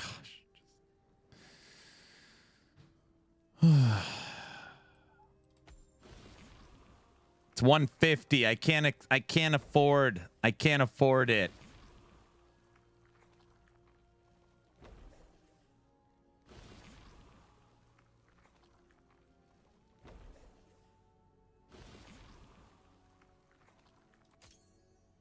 What is this?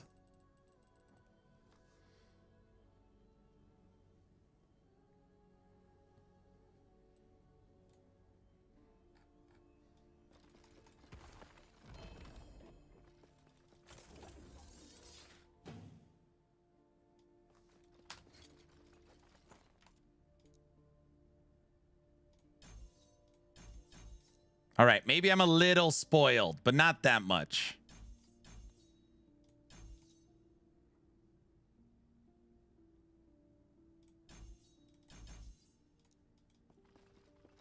All right.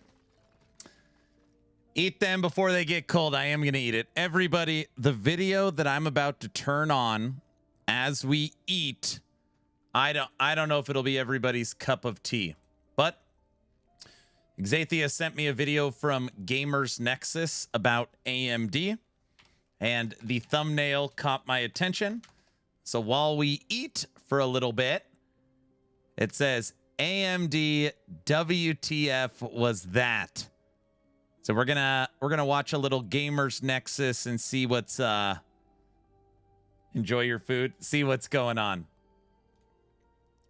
Rolled out the red carpet for AI at the not to be outdone by NVIDIA. AMD rolled out the red carpet for AI at the Consumer Electronics Show, and it started by making some humble claims about AI. A moment where AI is helping design a renewable energy source as powerful as... Instead of you guys just watching me eat in silence, we're going to watch this video while I eat. And don't worry, last Epoch's still on in the background. the sun itself. It's always good. Wait, what did that say? A moment where AI is helping design a renewable energy source as powerful as the sun itself.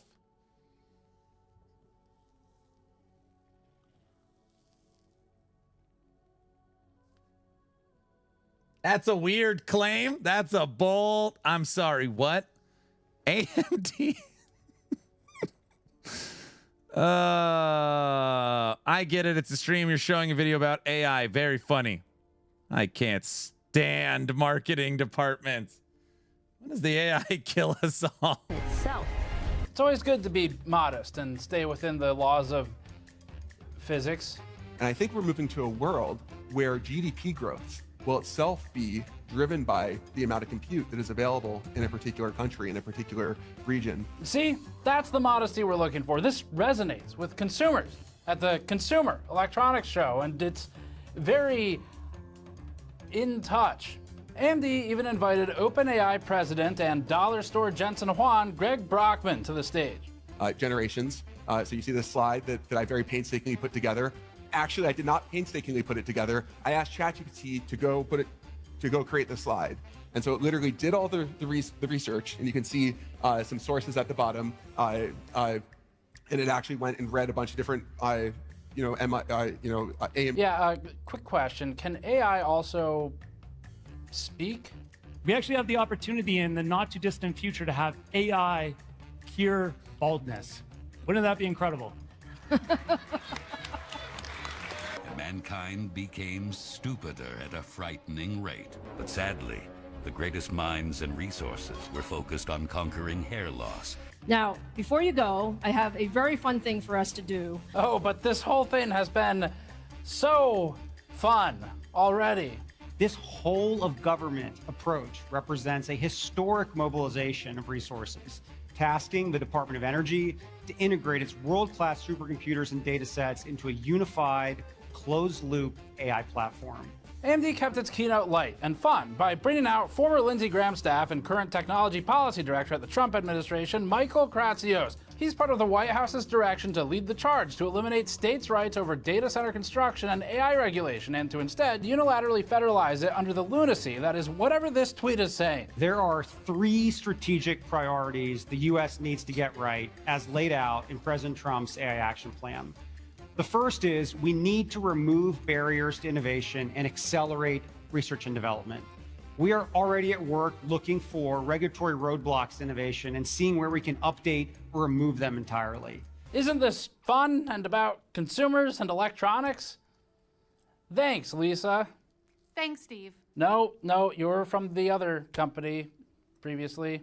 Now, I would say, I think every single time I see you, you tell me you need more compute. It's true. It's true. It's almost like a broken record. Like you could just, just play the Greg wants more compute. Ha ha ha.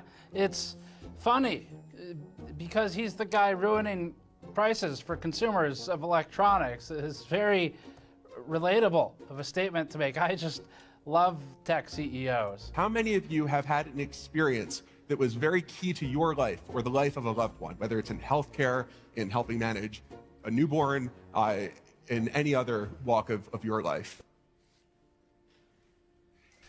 Please clap. And to me, that's the metric that we want to optimize. Yes, leave it to OpenAI to talk about child management optimization.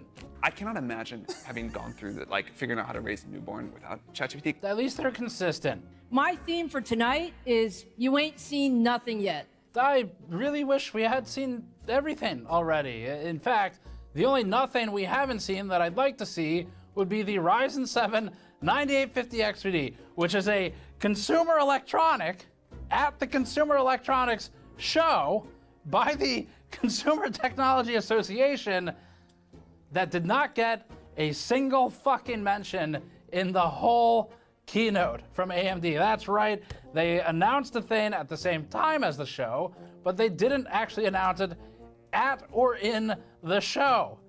And it is a consumer electronic. I guess we'll do that part now. Before that, this video is brought to you by Thermaltake and their View 600 TG case. The View 600 TG comes in multiple different color options, like their Future Dusk colorway, a classic white or black, yellow, and a light blue and red combination.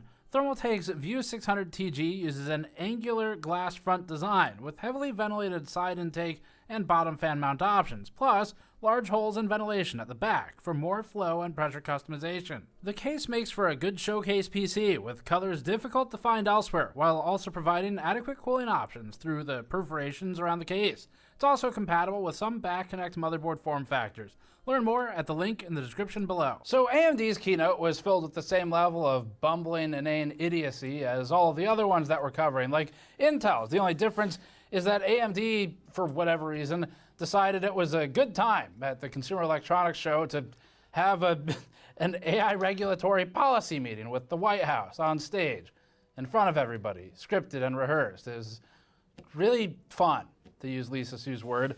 Super enjoyable and entertaining, and love watching that kind of stuff. I'm sure you all do too. That's why you tune into the electronics show about government, corporate relations, and policy. So anyway, the most significant news up front was AMD's long-rumored 9850X3D, which has availability starting in the first quarter of 2026. That's right, you heard it here first, because it wasn't in their keynote. We have the specs for that. Oddly, AMD didn't mention it once, as far as we could find, in the entire on-stage presence. Instead, it prioritized all the other products that consumers can buy, like its new server rack for $50 billion data centers, and again, the policy meeting. But they had some other news too, like mobile products that have names that are decipherable with the decoder wheel. But of course, the big event for AMD was the, you already know where this is going. Let's just roll the clip. Now, we have a completely packed show for you tonight, and it will come as no surprise that tonight is all about AI. We'll start with AMD's most prized section first, because as we all know, the Consumer Electronics Show is all about corporate government relations and regulatory changes. And so that's what AMD spent a lot of time in its keynote talking about. And not only did they... It's all about corporate government relations and regulatory changes. And so that's start with AMD's most prized section first, because as we all know, the Consumer Electronics Show is all about corporate government relations and regulatory changes. And so that's what AMD spent a lot of time in its keynote talking about. And not only did they talk about it by themselves, they invited the White House Director of Science and Technology Policy, Michael Kratsios, a former intern to Lindsey Graham and former CFO for a capital management fund. That's how you know he knows about technology. Now, Wikipedia says that this guy developed AI regulatory standards, which means he must have a lot of free time on his hands. There aren't really that many of them. So he joined AMD's CEO Lisa Su because he's leading the AI Genesis mission and directing the push for elimination of states' rights over data center build-outs and consolidation of power over AI development into the federal government. So new AMD BFF Kratsios and his department's AI policies also advocate for what we previously called a mafioso-style rule over states' rights to internet subsidies if they try to regulate AI and data center development in a way the federal government doesn't like. Quote, that policy notice must provide that states with onerous AI laws identified pursuant to Section 4 of this order are ineligible for non-deployment funds to the maximum extent allowed by federal law, end quote. Isn't this fun and about consumers and electronics? I thought this show was about showing the next, like, generation of product. Right? It's supposed to be. Wes, we're not all gonna die, right? We're okay, right? Sir, the show has become hella political. Has it? I'm glad I built my PC already. Once upon a time. The convergence is coming? Maybe. Well, most of us. Tech gadgets, gizmos, yeah. But now AI Uber allies. Well, everybody is going to ban all these companies using AI like they did last Epoch. Everybody knows that. If this is your speed, we have a whole video about it. The executive order also has a carve-out for data center construction that accelerates permitting and fast-tracking data center build-outs with what we think are inadequate preparation and studies. He also participated in the military-industrial side of the government, which we mentioned because that's where Jensen Huang's focus has been lately. So anyway, this guy, the former DoD guy and guy who would really prefer to get rid of obstacles like states' rights and regulations and laws for AI companies, he came to the Consumer Electronics Show. We assume it's to talk about how much he loves gaming. Right? This whole of government approach represents a historic mobilization of resources, tasking the Department of Energy to integrate its world-class supercomputers and data sets into a unified, closed-loop AI platform. Great. It's unified, closed-loop AI platform. Oh my gosh. I've always wanted. As a next step. Oh my gosh. Steve, great. We're working towards bringing even more federal resources into the Genesis mission. Obviously, this is another huge win for consumers. Government assigning federal resources for the broke, starving AI companies. it's just really good for them. And by good for consumers, I mean good for AMD, NVIDIA, Intel, OpenAI, and Oracle, those kinds of consumers. They consume stuff too. Mostly each other's stuff, but they're still consuming stuff. Kind of like a centipede-like way with the front of one attached to the, well, you get the idea. Can you talk about what are the biggest things that we must do to get right such that we lead in AI? Absolutely. There are 3 strategic priorities the U.S. needs to get right as laid out in President Trump's AI action plan. The first is we need to remove barriers to innovation and accelerate research and development. We are already at work looking for regulatory roadblocks to innovation and seeing where we can update or remove them entirely. This effort will ensure the U.S. is a home for the next great technologies to be created and to be commercialized. Next, we need to get AI infrastructure and energy production right. We've taken significant actions to streamline permitting to data center construction and support all forms of energy, including advanced nuclear reactors. Looking beyond our borders, it's all about AI diplomacy and exporting American technologies to the world. The U.S. government is underway in establishing the American AI Export Program to bring American innovators and innovations to our partners in. It's not Skynet, Skoji. It's everybody. If you're just joining the channel, we've been playing Last Epoch for 3.5 hours. I just took a break for lunch. Instead of you guys just watching me eat in silence, I throw on a video to watch together. So we're watching the latest video from Gamers Nexus about the latest consumer electronics show, which seems to not be about consumer electronics. Allies around the world. All right, so anyway, this guy came to the show to, if I got this right, export AI diplomatically and advocate for use of any form of energy necessary to make sure data centers happen faster. So, I don't know, a huge wealth of oil would be pretty useful to this mission right about now. But anyway, what were we talking about again? Consumers or something stupid like that. In the collaborative AMD White House circle jerk, AMD describes its heavy involvement with the U.S. Department of Energy and its participation in the United States Genesis mission, which makes sense because eliminating What the F does this have to do with CES? Well, we got to learn about their stuff. Listen, it's a T800. After the T800 came the T1000. That one's liquid metal. You got to melt that sucker or freeze it. But you know what? Forget it. All right. Regulations and building national supercomputers would benefit AMD. AMD announced plans for 2 new supercomputers, Lux, which is expected to go online this year, and Discovery, expected in 2028. And with that out of the way, I'd just like to take a moment to remind you that the 9850X3D, which is a consumer product and was announced at the same time as the show, literally was not mentioned one time in the keynote. They have a consumer electronic. It's not in here though. So I don't know. I guess they need to compete with NVIDIA somehow. NVIDIA is reserving airtime to do mutual bootlicking sessions with the government. AMD's got to play the same game or something. So anyway, they're embarrassed by the 9850X3D because it's for poors and gamers. So we're gonna go over that now because someone should talk about it. They bothered to make it. So let's get into the 9850X3D. So the actual news that people care about for our audience is the 9850X3D. The AMD 9850X3D has been in the rumor mill alongside a reported dual CCD, dual V-cache 9950X3D. Dude, I need this new CPU. Still not clear on if that's the name or if it's gonna be a 9950X60 or something.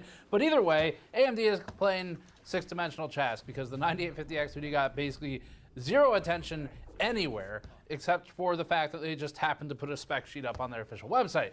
We're going to go over the information that they did have. So despite its best efforts to bury any useful consumer announcements under a load of AI slop, AMD did still launch a CPU.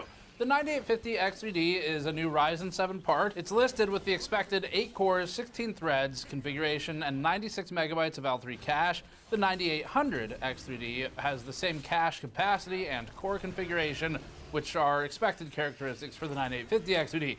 That makes the 9850 X3D's only notable change its frequency, which has a listed max advertised boost of 5.6 gigahertz against the 5.2 gigahertz max advertised boost of the 9800 X3D. The base clock is the same on each at 4.7 gigahertz. AMD lists the TDP as the same, which is 120 watts. TDP is not... Exatheus, why did you want me to watch this? You have to watch this, Aaron. Have you seen this yet? What do you want me to watch this for? If anybody wants to finish the video from Gamers Nexus, here is the link. Sending it out. Give him a like, share, sub. You gotta watch it, Aaron. You're gonna like it. Nothing even in it. What the hell are you talking about? It's funny? You wanted me to watch Gamers Nexus for... Oh my gosh.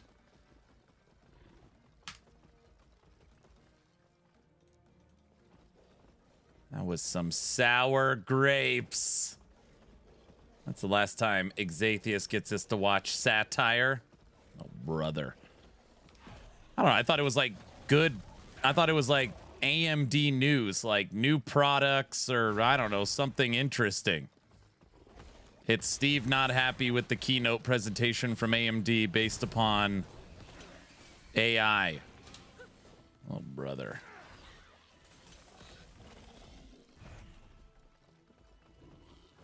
Have a good one, sir.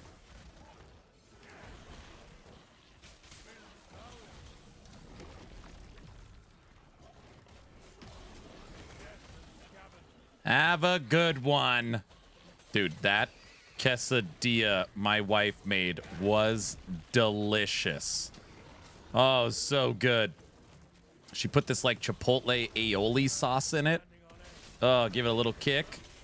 It's delicious. Never mind. All right, back to last Epoch. Rub it in, why don't you? Good, I'm glad you enjoyed it. What? Hey, Cajun, what did Linda change her name to? Like Frost something? It's like the third time she's changed her channel name, right? Somebody went live. I'm like, who the hell is that? I was like, oh. Frostilda? Frostilda? How do you even say, how does she pronounce it?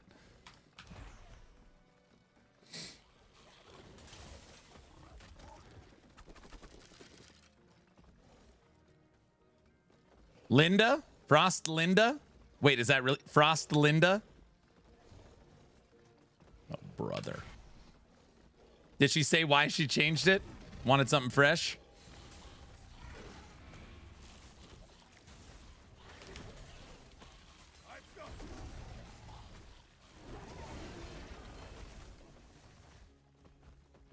I think she said, if you guys figure it out. She wanted something cool, I see.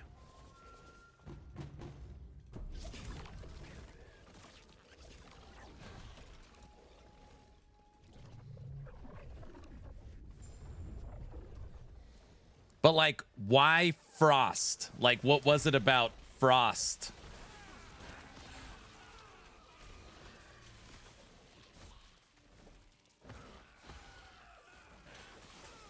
Cold?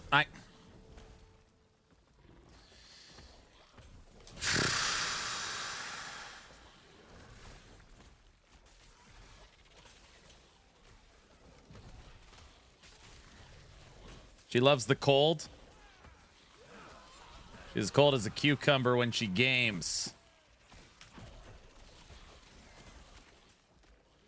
I'm gonna ask her.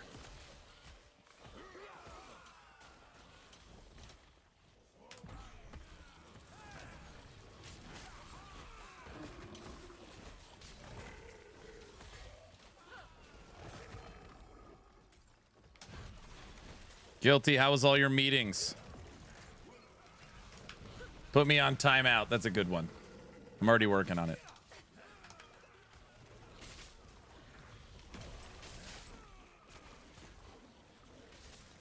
Boring? They're boring.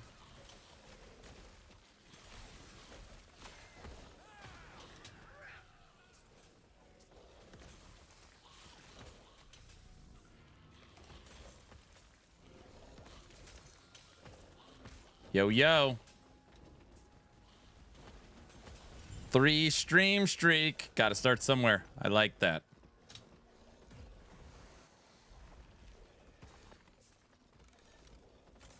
Dude, this build is ready to record. Oh, I should have left Gamers Nexus on an extra minute so I could make the loot filter. Ugh, I don't want to make a loot filter. That's boring. Guilty. Guilty can make it. Guilty. Hey.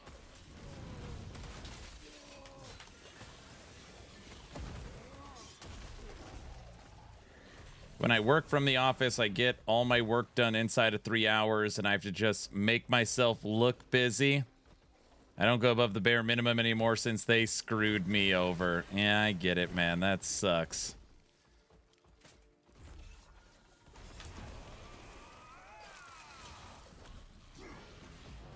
You don't need a loot filter to play ARPGs. You must be new. It's for the build guide. It's for the build guide, sir. Everybody knows that. Guy doesn't even know about build guides.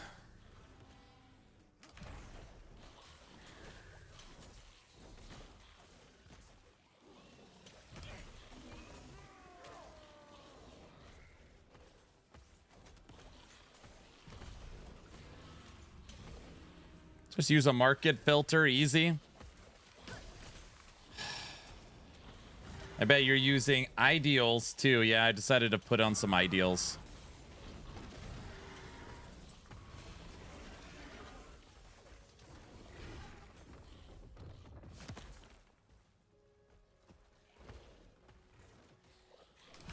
For Golemancer out as volatile zombie get cast, that's your manual cast. So in this build, you have no buttons. All you're using is Skeletal Mage. In that build, you're right-clicking as your main skill zombies. I'm starting to make master filters per class and just included all my builds as rules to turn them on and off. Yeah.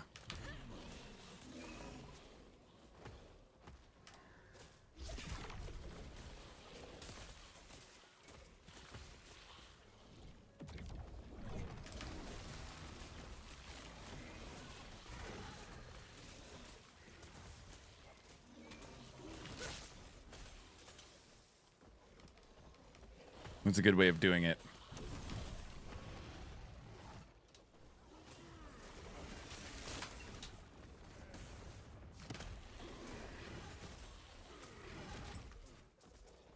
Your rogue filter is going to need an update after you get 2 new skills.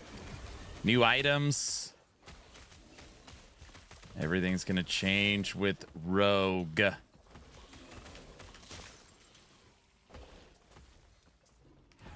I wonder if Shadow Daggers is going to get a boost again.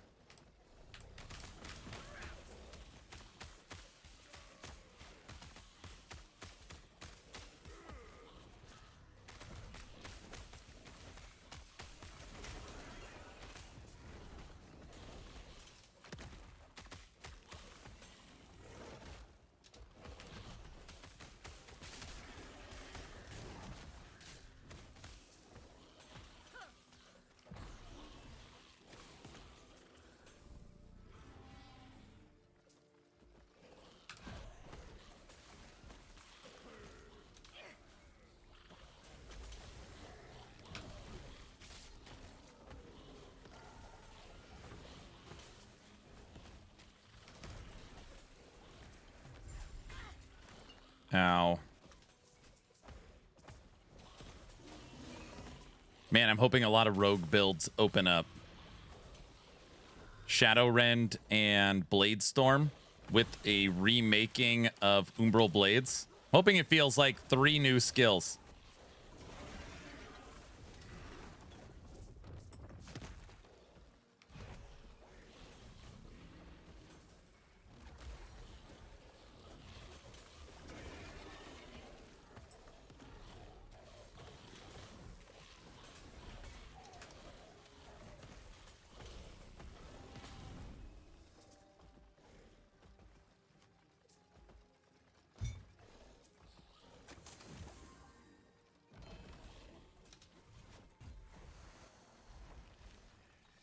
I tried Uber Aberoth again today about 75 times. I give up every time for like 3 days. Then I think I'm good and try another 75 times.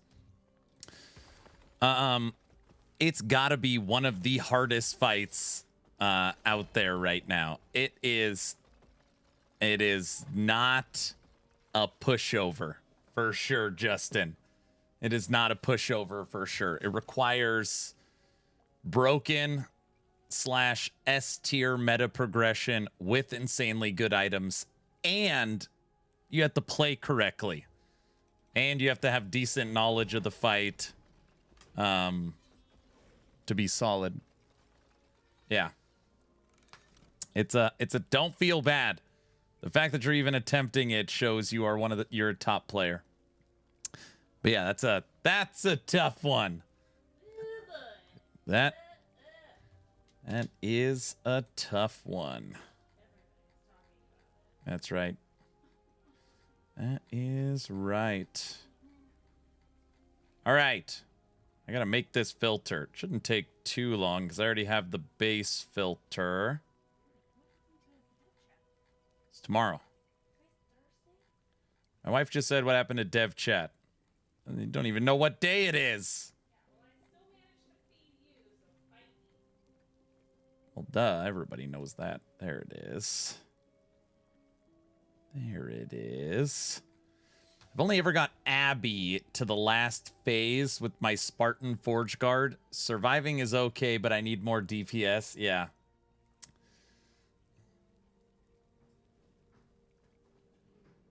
OMG, I'm getting my daughter to put her toys back in her toy box. Not sure if it'll be completed, but at least a bit.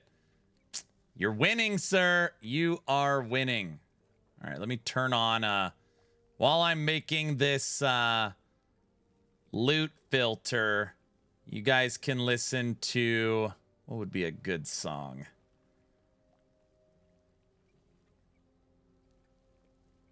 I don't even know what this is. The last song Brow made is called Panic Attack. Panic Attack. I don't know. We're going to listen to this song while I make this.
I do believe I now understand the theme. I understand the theme of Panic Attack. Sorry for pausing it.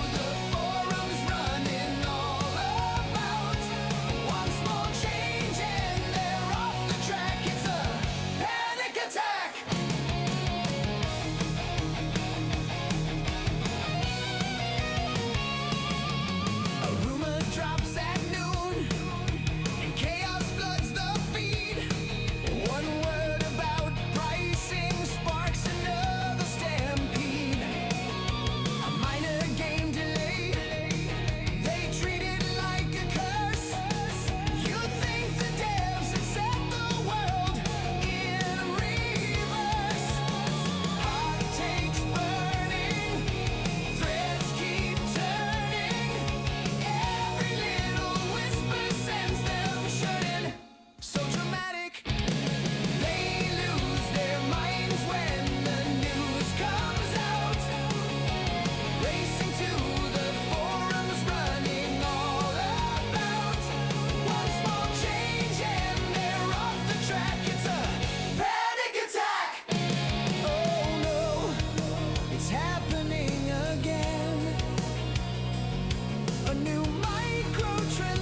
nation made it in. The sky is falling, collapse is near. Quick, sound the alarms, spread the fear.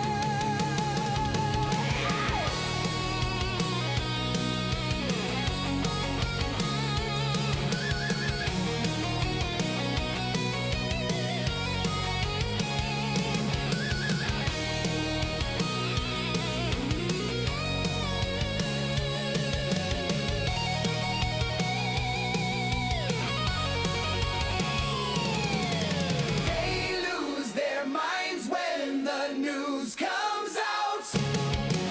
Racing to the forums, running all about. One small change and they're off the track. Another panic attack.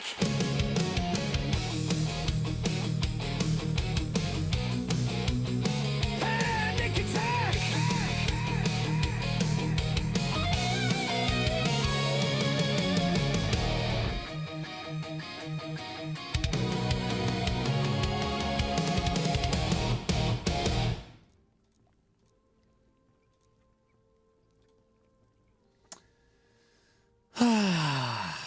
Damn Doomers, that song made me chuckle. Is there a party going on here? No, I'm putting together a loot filter. It's very boring. So I was like, oh, I'll put on a song while I'm going through this. No, not always, Wes. Don't tell him that. Next song requested, titled Loot Explosion. Pick it up, go rain potion.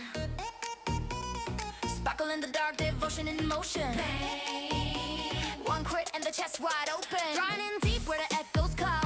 Every hit, I can feel it fall. Click, click, stash, pink beam flash. Streams in the dust and they all turn cash.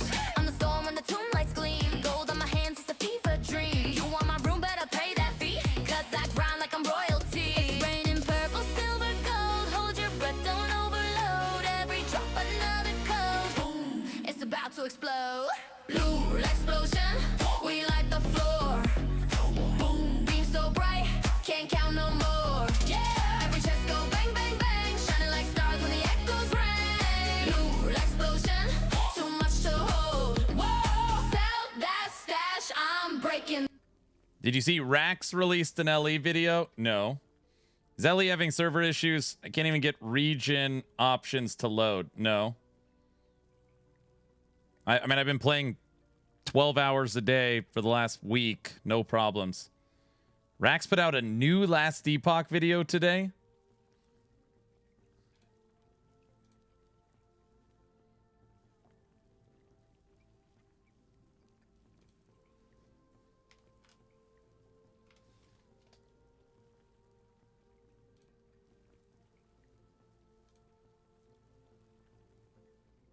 No, he did not. He put one out 4 weeks ago.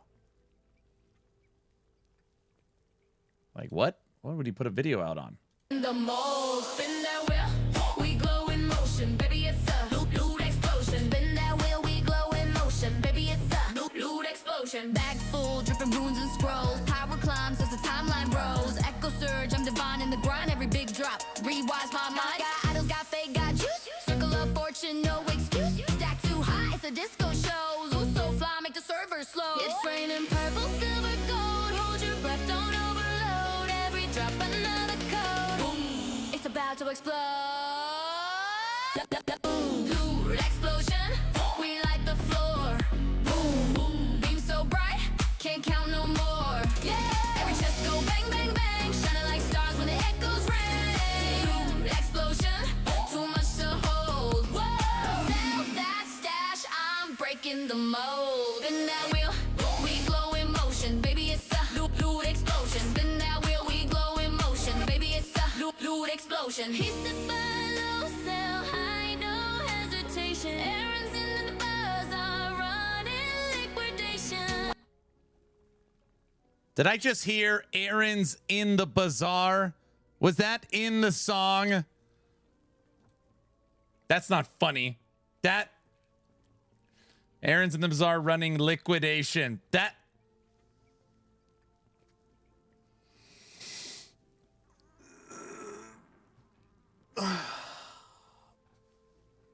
That's funny, guys. That is funny. That's funny. Oh, man. I didn't... You're so popular. Well, aren't I the popular one? So good.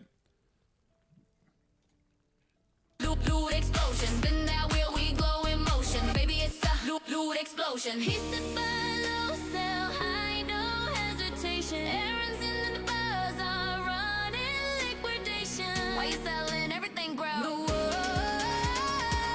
you selling everything, bro?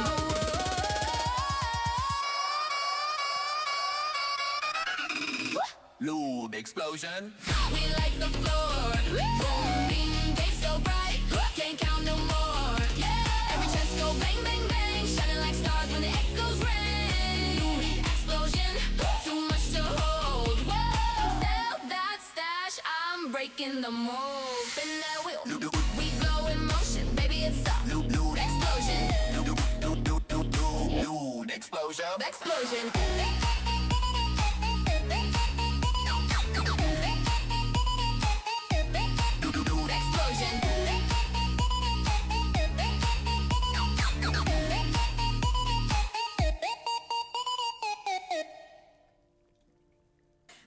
Pick it up, go. What's wrong with the bazaar? They make fun of me because they think I go to the bazaar too often, which, as we know, is not true. I'm almost never in the bazaar. So they think it's funny. As a joke, so they say I'm always there. That is a blatant lie. What? He has a problem? I am never in the bazaar. Next, almost never. Almost never.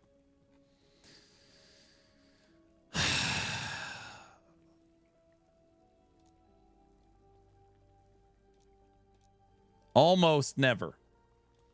Yeah. Just like breathing for him. Okay, come on, guys. That's not fair. That's not fair. I'm rarely there. Rarely. What's the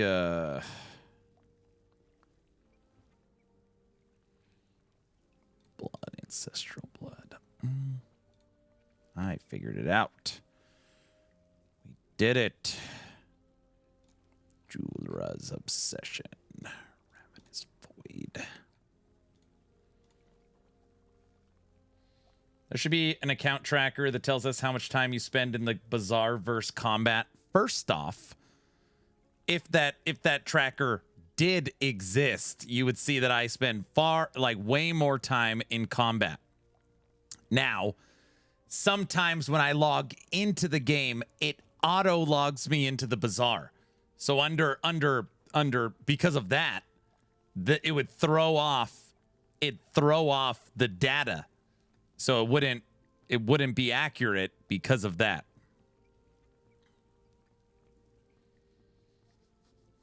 If you say so. What?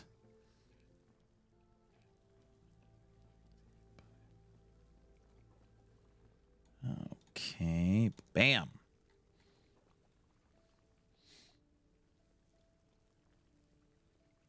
Aaron, with this build, how many keys do you press killing mobs versus searching the bazaar? You have to search more at the bazaar for sure. For sure. Last rule.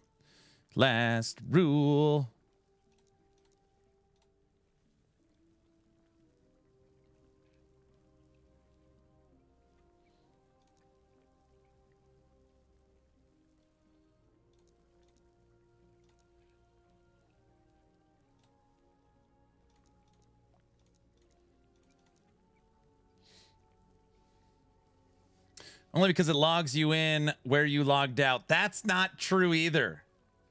Can we see your inventory? How many are MG items? Not many. There's not. Most of them are tagged COF, but I can't show you right now because I'm working on other things. So it just wouldn't be right.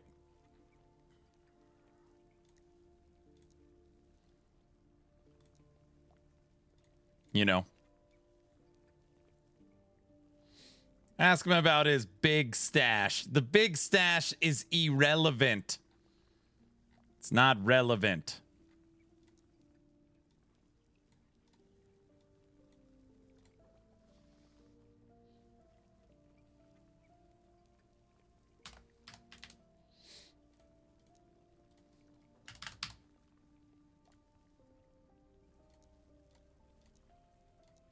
Bam.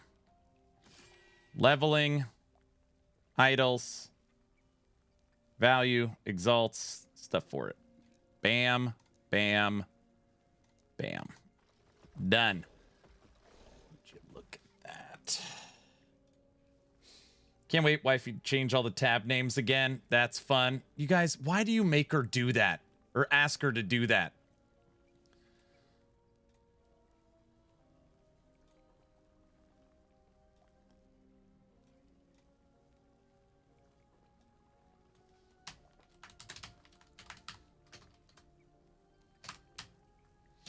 MG stash is way smaller.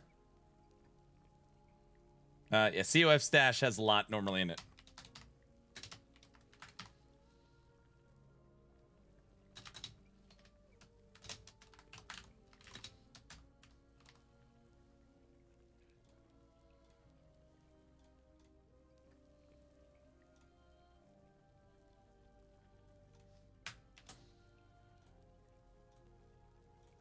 I'm being so productive on stream today. My wife would be proud. Bam. Loot filter in, build planners in. This sucker is looking pretty good. All right. I got a feeling that Aaron got a label maker this past Christmas. No. Orange just told me it's fun. What's fun? It's not fun. Okay, sometimes I'll take a break during events and my wife will take over the stream. And then every once in a while, somebody in chat will recommend going to my inventory and moving everything around and updating the tab names. And it's not funny because then they wait for me to notice 3 days later to see my facial expression, and they think it's funny when I lose my mind.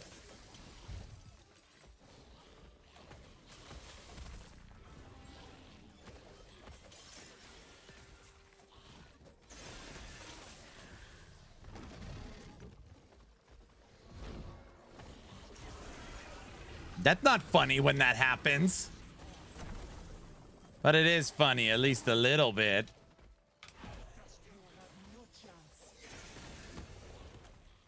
It's hilarious.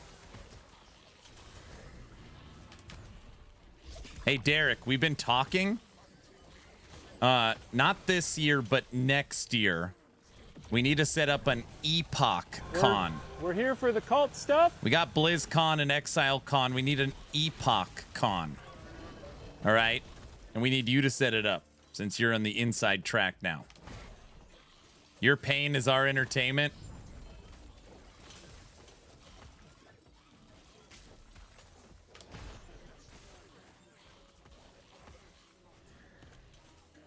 I wish they didn't nerf the ice golems with the shaman that you made. That was a funny build. Bro! Cold Stone Elementals? Cold Stone Elementals? Ice cream build? Makes me very sad.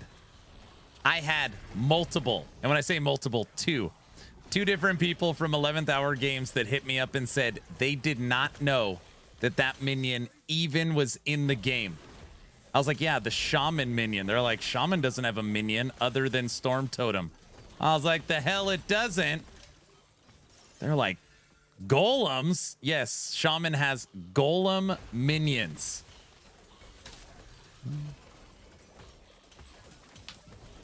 My son's calling me. 1 second.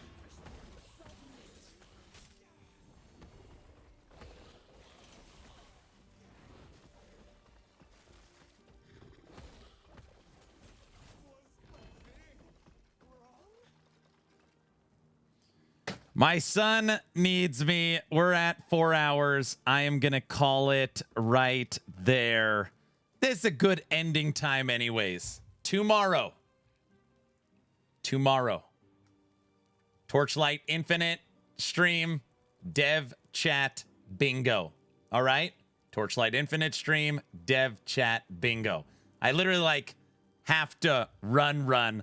So I'm going to end a little abruptly. He's like, I need you like right now. So, all right, I'll see you guys later. Bye.